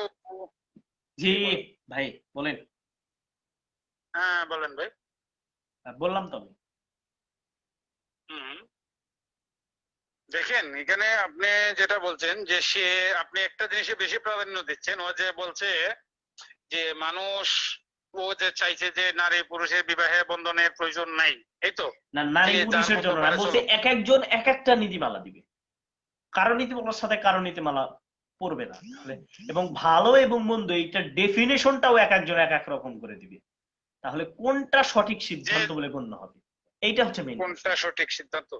দেখুন, সুর যখন চুরি করতে যায় সে আরেকজন সুররে সমর্থন করে, ঠিক আছে? আমি একজন ওই কথা মধুকে আরেকজন বলি নাই মধুকে। ভাই, আমি এই প্রশ্নটাই করি নাই, বলছি এক একজন যে এক একটাকে ভালো মনে করে কোনটা ভালো হিসেবে সাব্যস্ত হবে এবং এটা কিভাবে নির্ণয় করা হবে? এটা কিভাবে নির্ণয় করা হবে যে কোনটা সঠিক? হ্যাঁ হ্যাঁ হ্যাঁ তাই তো, যে হ্যাঁ, ও যে সবাই কথাটা কিন্তু দাবি বলছে করতেছে এটা যে আমি সঠিক সঠিক। কিনা। আগে বুঝবেন, সবাই দাবি করতেছে যে আমি সঠিক, সবাই দাবি করতেছে যে আমি বিবেকবান, সবাই দাবি করতেছে যে আমি লজিক্যাল, সবাই মনে করতেছে যে আমি লজিক্যাল, মানববাদী। এখন কোনটা সঠিক হবে? মানববাদী। হ্যাঁ, কোনটা সঠিক হবে এই ফোনটা যদি আপনি বলতে চান, এখন আমি যদি বলি সেটাও যে সঠিক হবে এটাও তো আপনার কতটুকু গ্রহণযোগ্য? তো না, আমি যতটুকু আপনি মনে করি, আপনি আপনি যেটাকে বলবেন সেটা তো অবশ্যই অন্য নাস্তিকরা ডিনাই করবে, এটাও ঠিক, কিন্তু তারপরে আপনি হ্যাঁ, কোনটাকে সমাধান মনে করেন, আপনি কোনটাকে মনে করেন? আমি সমাধান মনে করবো ওনার মতো আরো ৬০ জনকে খুঁজে বের করা, ওই ৬০ জনের মধ্য থেকে, ঠিক আছে, ঘুরে যে আমাদের গণতন্ত্র চলে আসে, কে কাকে সমর্থন করবে, ও ঘুরে আচ্ছা ফিরে তো ওইটাই চলে আসে। আচ্ছা আচ্ছা, তার মানে আমরা বুঝতে পারতেছি যে বেশি সংখ্যক মানুষ যে রায়টা দিবে সেটা হিসেবে গণ্য হবে ভালো মন্দের হ্যাঁ পার্থক্য। হ্যাঁ, লাস্ট ফিনিশিং আপনি গণতন্ত্র। দাঁড়ান দাঁড়ান দাঁড়ান, ভোটের আপনি কি এটা এই জিনিসটাকে আপনি বুঝে বললেন নাকি না বুঝে বললেন? হ্যাঁ আমি কারণ বুঝে আমি বলছি পয়েন্ট ভাইয়া, সামনে আবার দাঁড় যেখানে করাবো, বেশি লোক, যেন এই পয়েন্টটাকে আপনি অস্বীকার না যেখানে করেন। কোনটা, যেমন ধরেন বেশি লোক যেখানে সমর্থন করে হ্যাঁ হ্যাঁ, সেটাকে আমার মানতে হবে। আচ্ছা আচ্ছা, বেশি লোক যদি মনে তাহলে করে, তো আমার সাপোজ বেশি লোক মনে করলো আপনারা তো, ধর্ষণ করাটা একটি আমি বলি, ভালো কাজ, শুনবেন, বেশি লোক মনে করলো হুম, যে মানে মনে হুম, করেন যে একটা একটা এলাকাতে সবাই ডাকাত, সবাই মনে করতেছে যে হুম, ডাকাতিটা হচ্ছে একটি ভালো কাজ, ওইটা ওই ভালো এলাকার কাজ। জন্য ভালো হয়ে যাবে। দেখুন ওই এলাকায় যদি কোনো ভালো ব্যক্তি থাকে, ভালো যদি ব্যক্তি, একজন ভালো থাকে, তারটাই তো আমরা নির্ণয় করতেছি, আবার ভালো ব্যক্তিত্বটা পরে গেল, আমরা তো ভালোই নির্ণয় করতেছি, কারণ এটা আপনি বলতেছেন যে হ্যাঁ হ্যাঁ, জনসমর্থনের উপর ভিত্তি করে, তাহলে আপনি যখন এক ভিত্তি একটা করে, জিনিসকে এক এক ভাবে এক্সপ্লেন করলেন এবং আপনি বলতেছেন সমাধান আসলেন হুম, যেটার পক্ষে বেশি লোক হবে, তাহলে যদি কোনো এলাকার মানুষ হুম, একমত হয়ে যায় যে ধর্ষণ একটি ভালো কাজ, তাহলে সেটি ভালো হিসেবে সাব্যস্ত হুম, হবে। যদি ডাকাত এলাকায় এটার যদি সাথে সবাই দুই দুই, একমত হয় যে না ডাকাতিই ভালো, হুম, তাহলে ডাকাতটা ভালো হিসেবে হুম। হবে নাকি? কি আপনার সমাধানটা কি? সমাধান তো একটাই ভাইয়া, যে এলাকায় ১০ জন মানুষ বসবাস করে, ঠিক আছে, হ্যাঁ ১০ জন লোকেই যদি ডাকাত হয় তাহলে তো আর এখানে ভালো মন্দের বিচার করার আর কেউ রইলো না। না না, আপনি ভালো মন্দ এই শব্দটাই তো আপনি এখনো ব্যবহার করতে পারতেছেন না, কারণ আমরা ভালো মন্দ নির্ণয়ই এই তো করবো এখানে, হচ্ছে লোকের উপর ভিত্তি করে। এখানে তো ভালো মন্দের কোনো শব্দই আসতেছে না, যদি ১০ আসবে না, জন হ্যাঁ, লোকের কারণ বসবাস, আমরা যদি না না না, আমরা যদি লোকের লোকের মতামতের উপর ভিত্তি করে বলি, মানে যে বেশি লোক হবে সেটা তো আপনি বলছেন ভালো, তাহলে এখানে একটা এলাকাতে যদি কোনো ভালো লোক না থাকে এই শব্দটাই ভুল হবে, কারণ ওইখানে যাই তো আমরা ভালো মন্দ নির্ণয় করতেছি। তাহলে আপনাকে এখানে এটা বলতে হবে ১০০ জনের মধ্যে ৮০ জন ডাকাত, ২০ জন আছে ভালো, তাহলে আপনি দুই ভাগে ভাগ করেন, তখন ভালো লোক যারা এরা কি করবে? না না না না, তাহলে তো আপনি এদের ধরেই ভিতরে নিছেন, দাঁড়ান দাঁড়ান, তাহলে তো আপনি ধরেই নিছেন যারা ডাকাতি করে না তারা ভালো, কারণ আমরা তো হুম, ভালো এখনো নির্ণয় করি নাই। হুম, হুম। তা আপনি যে প্রথমেই ধরে নিলেন যে ডাকাতিটা ভালো না, তাহলে এইটা আপনি কোন গণতান্ত্রিক পদ্ধতিতে নির্ণয় করছেন, যেখানে ওইখানেই কেবলমাত্র গণতান্ত্রিক পদ্ধতি প্রণয়ন করা হচ্ছে, যে লোকের ভিত্তিতে হচ্ছে ভালো মন্দ নির্ণয় যে হবে। ভালো মন্দ বিচারে আপনি বলতেছেন যে ভালো মন্দের বিচারে, যে এখানে না, ভালো ডাকাত মন্দের সবাই বিচারে ডাকাত, না, ঠিক বিচারে না, আছে, সরি সরি, ভালো মন্দটা কিভাবে নির্ণয় হবে? ভালো আমি আপনাকে বলি ভালো, ১ মিনিট দেখুন, এখন আপনি আমার সাথে কথা বলছেন, ঠিক আছে, হ্যাঁ হ্যাঁ হ্যাঁ, ভালোভাবে কথা বলতেছেন, তো আপনার আমার সাথে আপনি আপনি বলা শুরু হয়ে গেছে। হ্যাঁ বলতেছি, যদি এইখানে আপনি খারাপ একটা বললেন, যেমন ধরেন খারাপ বলতে গেলে আমার মাইন্ড আর আপনার মাইন্ডের বেশ কম আছে, আমরা হ্যাঁ সেম টু অবশ্যই অবশ্যই। সেম না, বা আমাদের জ্ঞানেরও জ্ঞানেরও অভাব, এ, শিক্ষা দীক্ষা কম, আবার কারো শিক্ষা দীক্ষা একটু বেশি। ঠিক আছে, হ্যাঁ হ্যাঁ আপনি যদি একটু ভালোভাবে ইংলিশ বলেন তাহলে আমার টেলিফোনের লাইন কাটিয়ে দিতে হবে। বুঝাইতে পারছি হ্যাঁ আপনাকে? হ্যাঁ বুঝতে পারছি। কিন্তু আমার প্রশ্নটা তাহলে আপনি বুঝেন নাই, কারণ আপনি তো প্রথমে বলছেন যে যেই পার্শ্বে ভালো লোক ভালো যে বেশি হবে নির্ণয় ওইটাই করবে, ভালো বলে গণ্য হবে, কারণ আপনি ওইখানে আপনাকে বুঝা বলতে বলছি, যে আপনি এটা কি বুঝা বলতেছেন কিনা। ভালো মন্দটা কে নির্ণয় করবে, এই তো। হ্যাঁ হ্যাঁ হ্যাঁ, এবং আপনি সমাধানও দিচ্ছেন যে গণতান্ত্রিক পদ্ধতি এখানে যেই পার্শ্বে লোক বেশি হবে ওই পার্শ্বেরটাই হচ্ছে ভালো বলে গণ্য হবে। হ্যাঁ গণ্য হবে, হ্যাঁ, আর যেখানে লোক কম হবে তাদের কাছে তো এটা ভালো গণ্য হবে না। ঠিক আছে, না না, ভালো গণ্য না, তাহলে ধরেন চুরি তারা করাটা, মুখ বন্ধ করে আমার কথা শুনেন, ধরেন চুরি করাটা হুম, এটা এখন নির্ণয় হবে কিভাবে, এটা ভালো নাকি হুম, খারাপ। আপনি কিন্তু আগেই ধরে নেবেন না যে চুরি করাটা খারাপ, কারণ আপনি বলছেন যে আমরা ভালো মন্দ নির্ণয় করব কিসের উপর ভিত্তি হ্যাঁ, করে, যে আমরা ভালো মন্দটা নির্ণয় করব যে লোক সংখ্যার উপর ভিত্তি করে। এখন 20 জন লোক আছে, হুম, লোকের মধ্যে 18 জন বললো যে না চুরি করা ভালো, এবং 2 জন বললো যে না খারাপ। আপনি হুম, কিন্তু আগেই ধরে নেন নাই যে চুরি খারাপ, করাটা খারাপ। ভালো করে বুঝবেন, কারণ আপনি হ্যাঁ, আগেই বলছেন যে হ্যাঁ, যেখানে যে পার্সেন্টের মধ্যে লোক বেশি হবে সেটাই ভালো বলে গণ্য হবে। এখন কথা হচ্ছে তাহলে কি এই চুরি করাটা ভালো বলে গণ্য হবে? 18 জন যদি বলে যে চুরি করাটা একটা ভালো কাজ। আপনার আমার পিছন দিকে তাকাইতে হচ্ছে। তার কারণ হচ্ছে একটা প্রবাদ আছে, যেমন ধরেন সত্য এবং ন্যায়। ঠিক আছে, ন্যায়ের পক্ষে যদি একজনও থাকে, ঠিক আছে, সেটা নিয়ে আলোচিত ন্যায়টাই তো করতে আমরা হবে। নির্ণয় করতেছি যে সেটা ন্যায়টা কি, কিভাবে নির্ণয় হয়। মানে চুরিটা ন্যায় না অন্যায়, এই হ্যাঁ তো। হ্যাঁ, এটা কিভাবে নির্ণয় হয়?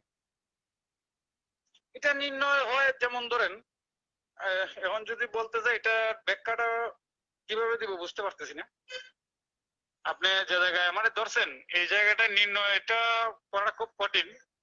এটা চুরি করছে লোকটা, এটা ভালো কাজ না খারাপ কাজ, এই তো। হ্যাঁ ভালো হ্যাঁ হ্যাঁ মন্দ নির্ণয় করার মতো এখানে তো একজন অবশ্যই থাকার প্রয়োজন আছে। এখন যদি এই লোকটা না হ্যাঁ থাকে হ্যাঁ ভালো মন্দ নির্ণয় করার মতো, হ্যাঁ হ্যাঁ। তাহলে আর এখানে ওইখান থেকে বেরিয়ে আসতে হবে। ঠিক আছে, না না, আপনি তো ধরেই নিছেন যে চুরি করাটা খারাপ। আপনাকে তো ধরে খারাপ, হ্যাঁ, নিতে বলি নাই, কারণ আপনি হচ্ছে কেবল নির্ণয় করবেন, তারপর গণতান্ত্রিক পদ্ধতিতে নির্ণয় করবেন যে পার্শ্বে লোক বেশি হবে। হুম, কিন্তু আপনি যদি আগেই ধরে নেন যে চুরি করা খারাপ, সেটা না, ওইখানে যায়া এরপর মতামতের উপর ভিত্তি করে আপনি ভালো মন্দ নির্ণয় করবেন। হ্যাঁ, আমার সত্যতা যাচাই করতে হবে। প্রথমে সত্যতা যাচাই করতে হবে, ওরা 20 জনের মধ্যে 18 জন চোর কিনা সেটাও আমাকে জানতে হবে। না না না, আপনি বুঝতেই তো পারেন নাই তাহলে। 20 জনের ভিতরে 18, আপনি তাহলে গণতান্ত্রিক পদ্ধতির কথা কেন বললেন যে যে পার্শ্বের লোক বেশি হবে ওইটাই ভালো বলে গণ্য হবে? হুম, এটা আমি এই জন্যই বলছি যে পাশের লোক বেশি হবে এটাকে আমার মানতে হবে, ভালো হবে বলি নাই, মানতে হবে। না মানলে ধরেন আপনার 10 জন যদি লাঠি নিয়ে আসেন আর আমি আমি তো একা আপনাকে থাকি। প্রশ্নই করছি যে ভালো মন্দ কিভাবে নির্ণয় করতে হবে। আপনার কাছে প্রথম প্রশ্নটাই এটা ছিল যে আপনি কিভাবে ভালো মন্দ নির্ণয় করবেন। দেখেন, আমি যদি জন্মের পর থেকে শিক্ষা পাইতাম যে চুরি করাটা ভালো কাজ, না না, আপনি তাহলে কি আমার আসলে কাছে তর্ক নির্ণয় করার হইতো জন্য তর্ক এটাই করতেছেন? এটাই একটু ভালো। একটু একটু দাঁড়ান। নাকি আপনি কি আসলে তর্ক করার হ্যাঁ, জন্য তর্ক করতেছেন, নাকি আসলে এই প্রশ্নগুলোর আদৌ আপনার কাছে কোনো সমাধান নাই, কোনটা? সমাধান এখানে যদি আপনি কোনো অপশন না দেন সমাধানের ইয়াটা, আমি এরকম কিছু পাচ্ছি না। তবে প্রধানত হ্যাঁ, এই হলো এই যে শিক্ষার এই যে উপরে নির্ভর ইনসাফের করে সাথে অনেক একটা কিছু। কথা বলছেন যে হ্যাঁ না, আপনি এখন হচ্ছে ঠিকঠাক কথা বললেন যে আপনার কাছে আসলে এই বিষয়ে কোনো সমাধান নাই, এখন আপনি কথাটা চাইতেছেন, এদিক যেতেছেন ওদিক যেতেছেন, মেইনলি আসলে কোনো সমাধান নাই। কারণ এই প্রশ্নটা আপনি না, আমি অনেক জ্ঞানী মানুষকে জিজ্ঞাসা করছি যারা নাস্তিকতাকে চর্চা করে বা পড়াশোনায় স্টাডি ভিত্তিক হচ্ছে নাস্তিকতা চর্চা করে, তারাও এই প্রশ্নের উত্তরটি দিতে পারে না। হুম, না উত্তর যদি আপনি বলতে বলে দিতে পারি না সেটাও ভুল হবে। তার কারণ হলো আপনি যে একটা জায়গায় বলছেন যে এরা 18 জন চোর, এদেরকে 18 জন কিভাবে চোর আমি না, আমি তো সাব্যস্ত করব? চুরিটাকে আপনাকে খারাপ মনে করেন না, ধরেন চুরিটা কি এটা আপনি কেবল নির্ণয় করবেন যে হুম, চুরিটা ভালো নাকি খারাপ, এটা এখনো খারাপ নির্ণয় না, আপনি করেন না। হ্যাঁ, বুঝেন কিন্তু। করি নাই। আচ্ছা তাহলে আপনি এখন দেখেন, এখন এখন এখন যখন আসেন, 10 জন মানুষ, 10 জনের মধ্যে 8 জন বলতেছে এটি একটি ভালো কাজ আর 2 জন বলতেছে এটি একটি খারাপ কাজ। এখন কোনটার হ্যাঁ পক্ষে রায় হবে? রায় হবে, হ্যাঁ, কোনটার পক্ষে রায় হবে? 10 জন বলছে হুম, দুইজন আছে যে চুরি ভালো না, আর তর্ক করার জন্য আসলে তর্ক দুইজন। করবেন না। তাহলে দেখেন, প্রধানত হলো এখানে কেউ চুরি করছে, কেউ চুরি করছে কিনা করছে এটা এটার জন্য নির্ণয় না, কিভাবে চুরি হয়? করছে এটার জন্য না, চুরি হুম। জিনিসটা কি আমরা কেবল প্রথম নির্ণয় করব। এখন 8 জন হ্যাঁ, বলল এটা নির্ণয় করব যে চুরি করাটা খারাপ না ভালো, এই ভালো, তো। হ্যাঁ হ্যাঁ হ্যাঁ। এই প্রশ্নে যদি আপনি যান, আপনাকে প্রথম যেতে হবে আপনার জন্মের পরে আপনি কি জানছেন যে চুরি করা এটা ভালো না খারাপ। আমি যখন জন্মের পরে আমার জন্মের পরে পরিবার, তো আমার আপনি মা বাবা সৃষ্টিকর্তা সম্পর্কেও জানছেন, আপনি তো সৃষ্টিকর্তা মানেন না। জন্মের পরে কেউ জানে নাই, যখনই মানুষের জ্ঞান বুদ্ধি হয় তখনই বুঝে যে ভাই আসলে আপনি যে আমি চুরি করাটা যে কারো খারাপ নাকি সৃষ্টি। ভালো এটা তো আপনি বোঝার পরেই তো জানছেন হ্যাঁ, আমার নাকি? আমার বাবা শিখাইছে যে এই জিনিসগুলো খারাপ, কারো কাছে এটা করো না, কারো কাছে ওইটা করো না। হ্যাঁ আমি এগুলো ওইটাই মা বাবা বলতেছি, যে শিখাইছে। আমি ওইটাই বলতেছি তাহলে এই যেই যুক্তির ভিত্তিতে আপনি একটা জিনিসকে ভালো মন্দ নির্ণয় করেন, সেই একই যুক্তির ভিত্তিতে সৃষ্টিকর্তাতে আপনি কেন বিশ্বাস রাখতে পারেন? সেম টু সেম একই যুক্তি। এটা যদি বলতে চাই তাহলে আপনি সময় দিবেন না, তাই হয়তো আমি এটা আপনার দিতে পারছি না। এই কেন মানুষের প্রশ্নগুলো উপর এই আস্থা রাখে না? প্রশ্নগুলোর আসলে কোনো সঠিক উত্তর হয় না, আপনি হয়তো তর্কের জন্য তর্ক করবেন, বাকি এটির আসলে কোনো সমাধান হয় না। একটু ভেবে দেখবেন বিষয়। আচ্ছা, আপনি আমাকে একটা উত্তর দেবেন ভাইয়া? হ্যাঁ অবশ্যই উত্তর দেব। আচ্ছা, আমি ঢাকাতে আমি চাকরি করতাম, আমাদের অফিসার উনি ছিলেন মেজর। ফার্স্ট যখন ওনার কাছে গেলাম, উনি আমাকে বললেন, দেখো তুমি এখানে চাকরি করতে আসছো ঠিক, ডিম আগে আসলো না মুরগি আগে আসলো এটা খোঁজার চেষ্টা করো না, ঠিক আছে? আচ্ছা আচ্ছা আচ্ছা আচ্ছা। আমাকে ওনার অফিসে পার্সোনালি ফার্স্ট যখন আমি যাই, তখন আমার বলছে, তুমি এখানে চাকরি করতে আসছো, তোমার বাবা চোরা ছিল না তোমার দাদা চোরা ছিল সেটা আমি দেখবো না, তুমি এখানে চাকরি করতে আসছো, কিন্তু ডিম আগে আসলো না মুরগি আগে আসলো এটা তুমি দেখবা না, তুমি ডিউটি হুম হুম হুম। ঠিক মতো করবে, সঠিক পথে চলবে, তোমাকে কেউ কিছু করতে পারবে না, ঠিক আছে? এখন আচ্ছা আপনি আমি যদি সেই প্রশ্ন আপনাকে করি যে ভাইয়া বলেন তো, ডিম আগে আসলো না মুরগি আগে আসলো, হুম হুম। এটা কি হয়, কি দিবেন আপনি? আমাদের এখানে কথা থাকবে যে সৃষ্টিকর্তার বিশ্বাসের অবস্থানে যদি আপনি বলেন, হ্যাঁ, এইখানে সৃষ্টিকর্তার বিশ্বাসের অবস্থানে যদি বলেন, অবশ্যই মুরগি আসছে আগে। ডিম ছাড়া মুরগি আসলো কিভাবে? সৃষ্টিকর্তা সৃষ্টি করছে। শুধু মুরগি সৃষ্টি করছে আগে? হ্যাঁ ধরেন না, আমি বললাম সৃষ্টিকর্তা আগে মুরগি সৃষ্টি করছে, এরপর ডিম আচ্ছা, হয়েছে। বাস। আচ্ছা আচ্ছা, 1 নাম্বার পয়েন্ট, আর আমি 1 পয়েন্ট। হ্যাঁ, দাঁড়ান দাঁড়ান দাঁড়ান দাঁড়ান। এখন আপনি যে কথাটা বলতেছেন যে আপনি আপনি যেই জায়গাতে ছিলেন বা আপনার যে স্যার সে আপনাকে বলছে যে এখানে তুমি কোনো কিছু দেখবা না, তুমি জাস্ট ভালো কিছু করে যাইবা, বুঝবেন কিন্তু?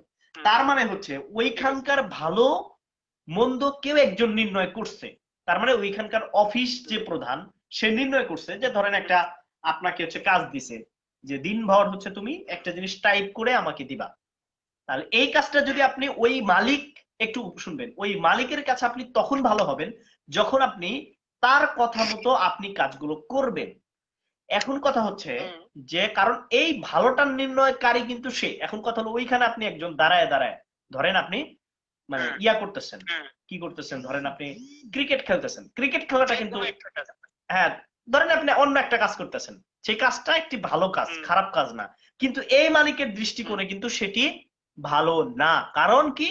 কারণ হচ্ছে সেই মালিককে আপনি যেই কথা দিয়ে এই অফিসে ঢুকেছেন সেই মালিকের কথা অনুপাতে আপনি কাজ করেন নাই, এবং এইখানে যদি আপনি ঢোকেন, ঢোকার পরে আপনাকে ওই মালিক যেটা বলছে ওটাই ওখানে ভালো বলে গণ্য হবে। ঠিক তেমনি ভাবে আপনি যখন এই পৃথিবীর ভিতরে ঢুকছেন তখন আপনাকে যিনি সৃষ্টি করছেন সে যেটাকে ভালো এবং মন্দ বলবে সেটাকেই হচ্ছে আপনাকে ভালো এবং মন্দ বলে গণ্য করতে হবে। আমি আপনাকে জাস্ট একটা উদাহরণ দেবো তাহলে আপনি বুঝতে সহজ হবে। যেরকম ধরেন আপনি পাহাড়ের উপরে দাঁড়াইছেন, দাঁড়ানোর পরে আপনাকে কেউ ধাক্কা দিছে। এখন কথা হলো ধাক্কা দেওয়ার সাথে সাথে আপনাকে কয়েকটি জিনিস দিছে। নাম্বার 1, আপনাকে প্যারাশুট দিছে। নাম্বার 2, আপনাকে উড়ে যাওয়ার শক্তি দিছে। নাম্বার 3 আপনাকে প্রয়োজনীয় খাবার দিছে। নাম্বার 4 আপনার চলার মতো যত আপনি যেদিকে ইচ্ছা সেদিকে আপনি যাইতে পারেন। এখন কথা হলো আপনি কি এটা চিন্তা করবেন যে আপনাকে কে ধাক্কা দিল, নাকি আপনি এটি চিন্তা করবেন আমি যেহেতু নিচে পড়ে যাচ্ছে আমার কাছে সকল ধরনের মানে জিনিসগুলো আছে, আমাকে আমি আমাকে কে ধাক্কা দিছে এটা নির্ণয় করবেন, নাকি আপনি বাঁচার চেষ্টা করবেন, কোনটা? এখানে তো আমার প্রথমত ধাক্কা কে দিয়েছে সেটা দেখার মতো সুযোগ নাই। প্রথমে চিন্তা করতে হবে আমার এখান থেকে বাঁচতে হবে, হয়তো রশিদে ধরতে হবে, পেট্রোল দিয়ে আমাকে বাঁচতে হবে, তারপর আমি বাকিটা চিন্তা করবো। হ্যাঁ হ্যাঁ বিচার হ্যাঁ। তো পরে হবে। আচ্ছা ভাই, তাহলে পরে কথা হবে, হ্যাঁ? আচ্ছা ঠিক আছে ভাইয়া, আপনার সাথে তো অনেক ধরনের কথাই হলো, ভালো। তো সম্মানিত দর্শক মন্ডলী, আমি আসাদ নূরকে ফোন দিব এখন।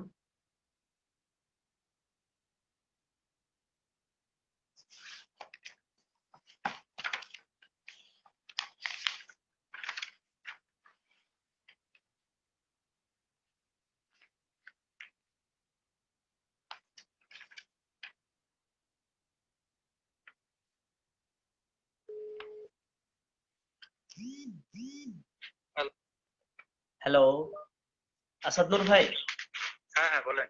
শুনতে হ্যাঁ পাচ্ছেন? হ্যাঁ শুনতে পাচ্ছি, বলেন।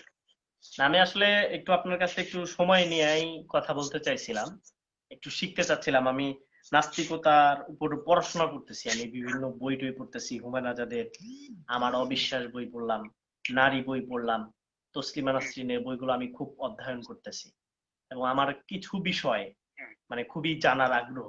যদি একটু সময় আমাকে দিতেন খুবই খুশি হইতাম। হ্যাঁ বলেন, কি বিষয়, কিরকম? জি, এই যে আমি হচ্ছে আমার অবিশ্বাস বইয়ের 18 নম্বর পেজের ভিতরে, সরি 17 নম্বর পেজের ভিতরে একটা জিনিস দেখতে পেতেছি, এখানে লেখা আছে, তবে সবকিছুই নিরর্থক, জগৎ পরিপূর্ণ নিরর্থকতা, রবীন্দ্রনাথ নিরর্থক, আইনস্টাইন নিরর্থক, ওই গোলাপও নিরর্থক, ভোরের শিশিরও নিরর্থক, তরুণীর চুম্বনও নিরর্থক, দীর্ঘ সুখকর সঙ্গমও নিরর্থক, রাষ্ট্রপতিও নিরর্থক। এবং এই বইটার 18 নম্বর পেজের মধ্যে বলা হচ্ছে, এই মহাজগৎ এক বিশাল ঝিনুক, যার দুটি ঢাকনা, একটি শূন্যতা অন্যটি মৃত্যু, কোথাও কোনো তাৎপর্য নেই। ওই ঝিনুকের মধ্যে রোগ জীবাণুর মতো ঢুকে গেছি আমরা সবাই। আমি কি করতে পারি ওই নিরর্থক শূন্যতায়? পারি শুধু ব্যাধি রূপে বেড়ে উঠতে, ব্যাধিতে বিশ্ব ভরে দিতে, কিন্তু আমি তা করছি না। ব্যাধিকে ঝিনুকে ব্যাধির মতো রূপান্তর করছি শিল্পকলায়। এ হচ্ছে চূড়ান্ত নিরর্থকতাকে অর্থপূর্ণ করার এক সুন্দর ব্যর্থ করুণ প্রয়াস। এই জিনিসগুলো দ্বারা আসলে কি বুঝাইছেন? হ্যালো,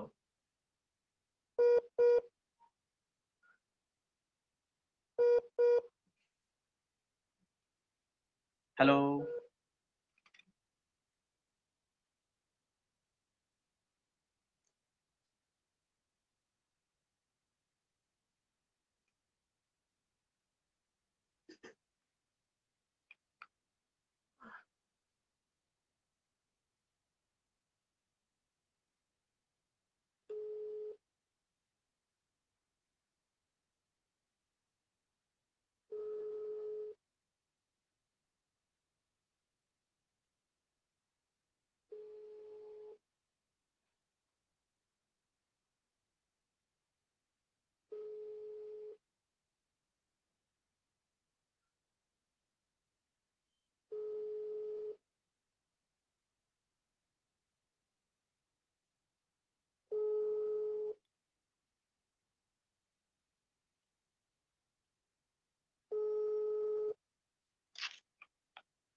আচ্ছা, যাই হোক, আমরা দেখি আসাদ নূর কল ধরছিল, বাকি টিকতে পারলো না, প্রশ্ন শুনেই সে ভাগছে। তারপরে দেখি আমরা একটু অপেক্ষা করি ওনার জন্য, যে উনি আসলে মেইনলি কলটা ধরে কিনা।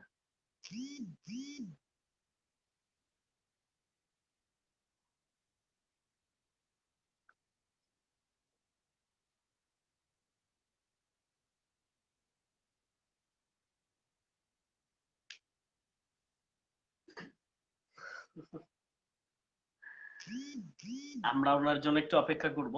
আসাদ নূর, যে আপনারা জানেন যে অনেকেই তাকে চেনেন, সে একজন বিখ্যাত অ্যাথিস্ট, এবং তাকে আমরা ফোন কল করতেছি, কিন্তু বাকি সে এখন হয়তো হুট করে কি এমন ব্যস্ততা, উনি কিন্তু আমাদেরকে বললেন যে উনি সময় দিতে পারবেন, কিন্তু আমার প্রশ্নটা শুনেই উনি চলে গেলেন। বুঝলাম না বিষয়টা। আমি আবারও কল দেওয়ার চেষ্টা করবো, উনি সম্ভবত ব্যস্ত আছেন বা ওনাকে কেউ কল দিয়েছে, উনি কাটেননি লাইনটি। তবে এখন এটাও বুঝতে পারতেছি না যে উনি আসলে লাইনটা কাটছেন কিনা। হ্যাঁ, আমার কাছে এখানে গুরুত্বপূর্ণ কিছু পয়েন্ট ছিল, আমি চেষ্টা করছি ওনাকে আবারও লাইনে আনার জন্য। দেখি উনি আসলে কি অ্যান্সার করতে পারেন, খুবই জানার বিষয়। আমার মনে হয় না সে আর কল রিসিভটা করবে।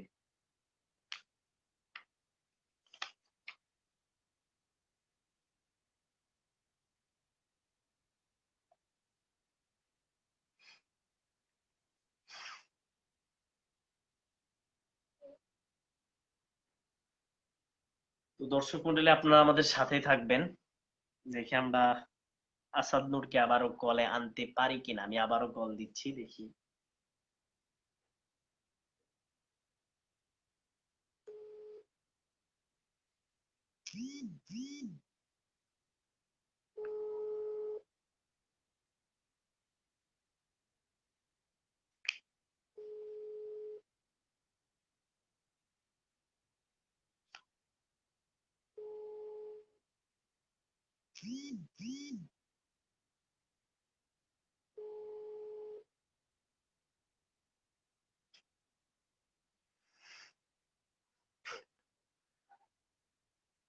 তো বেচারা কেন চলে গেল, এটা একটা জানার বিষয়।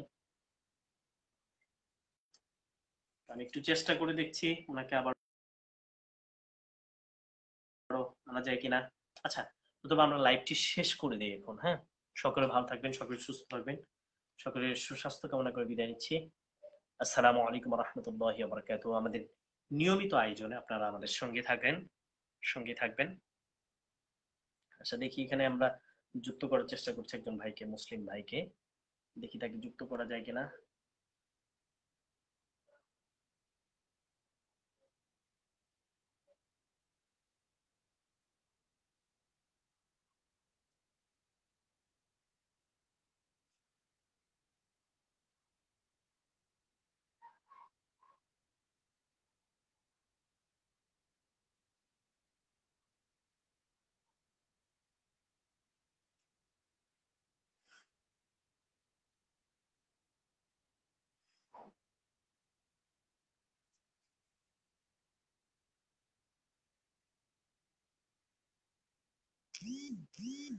তো দেখি, চেষ্টা করছি আপনাদের সাথে।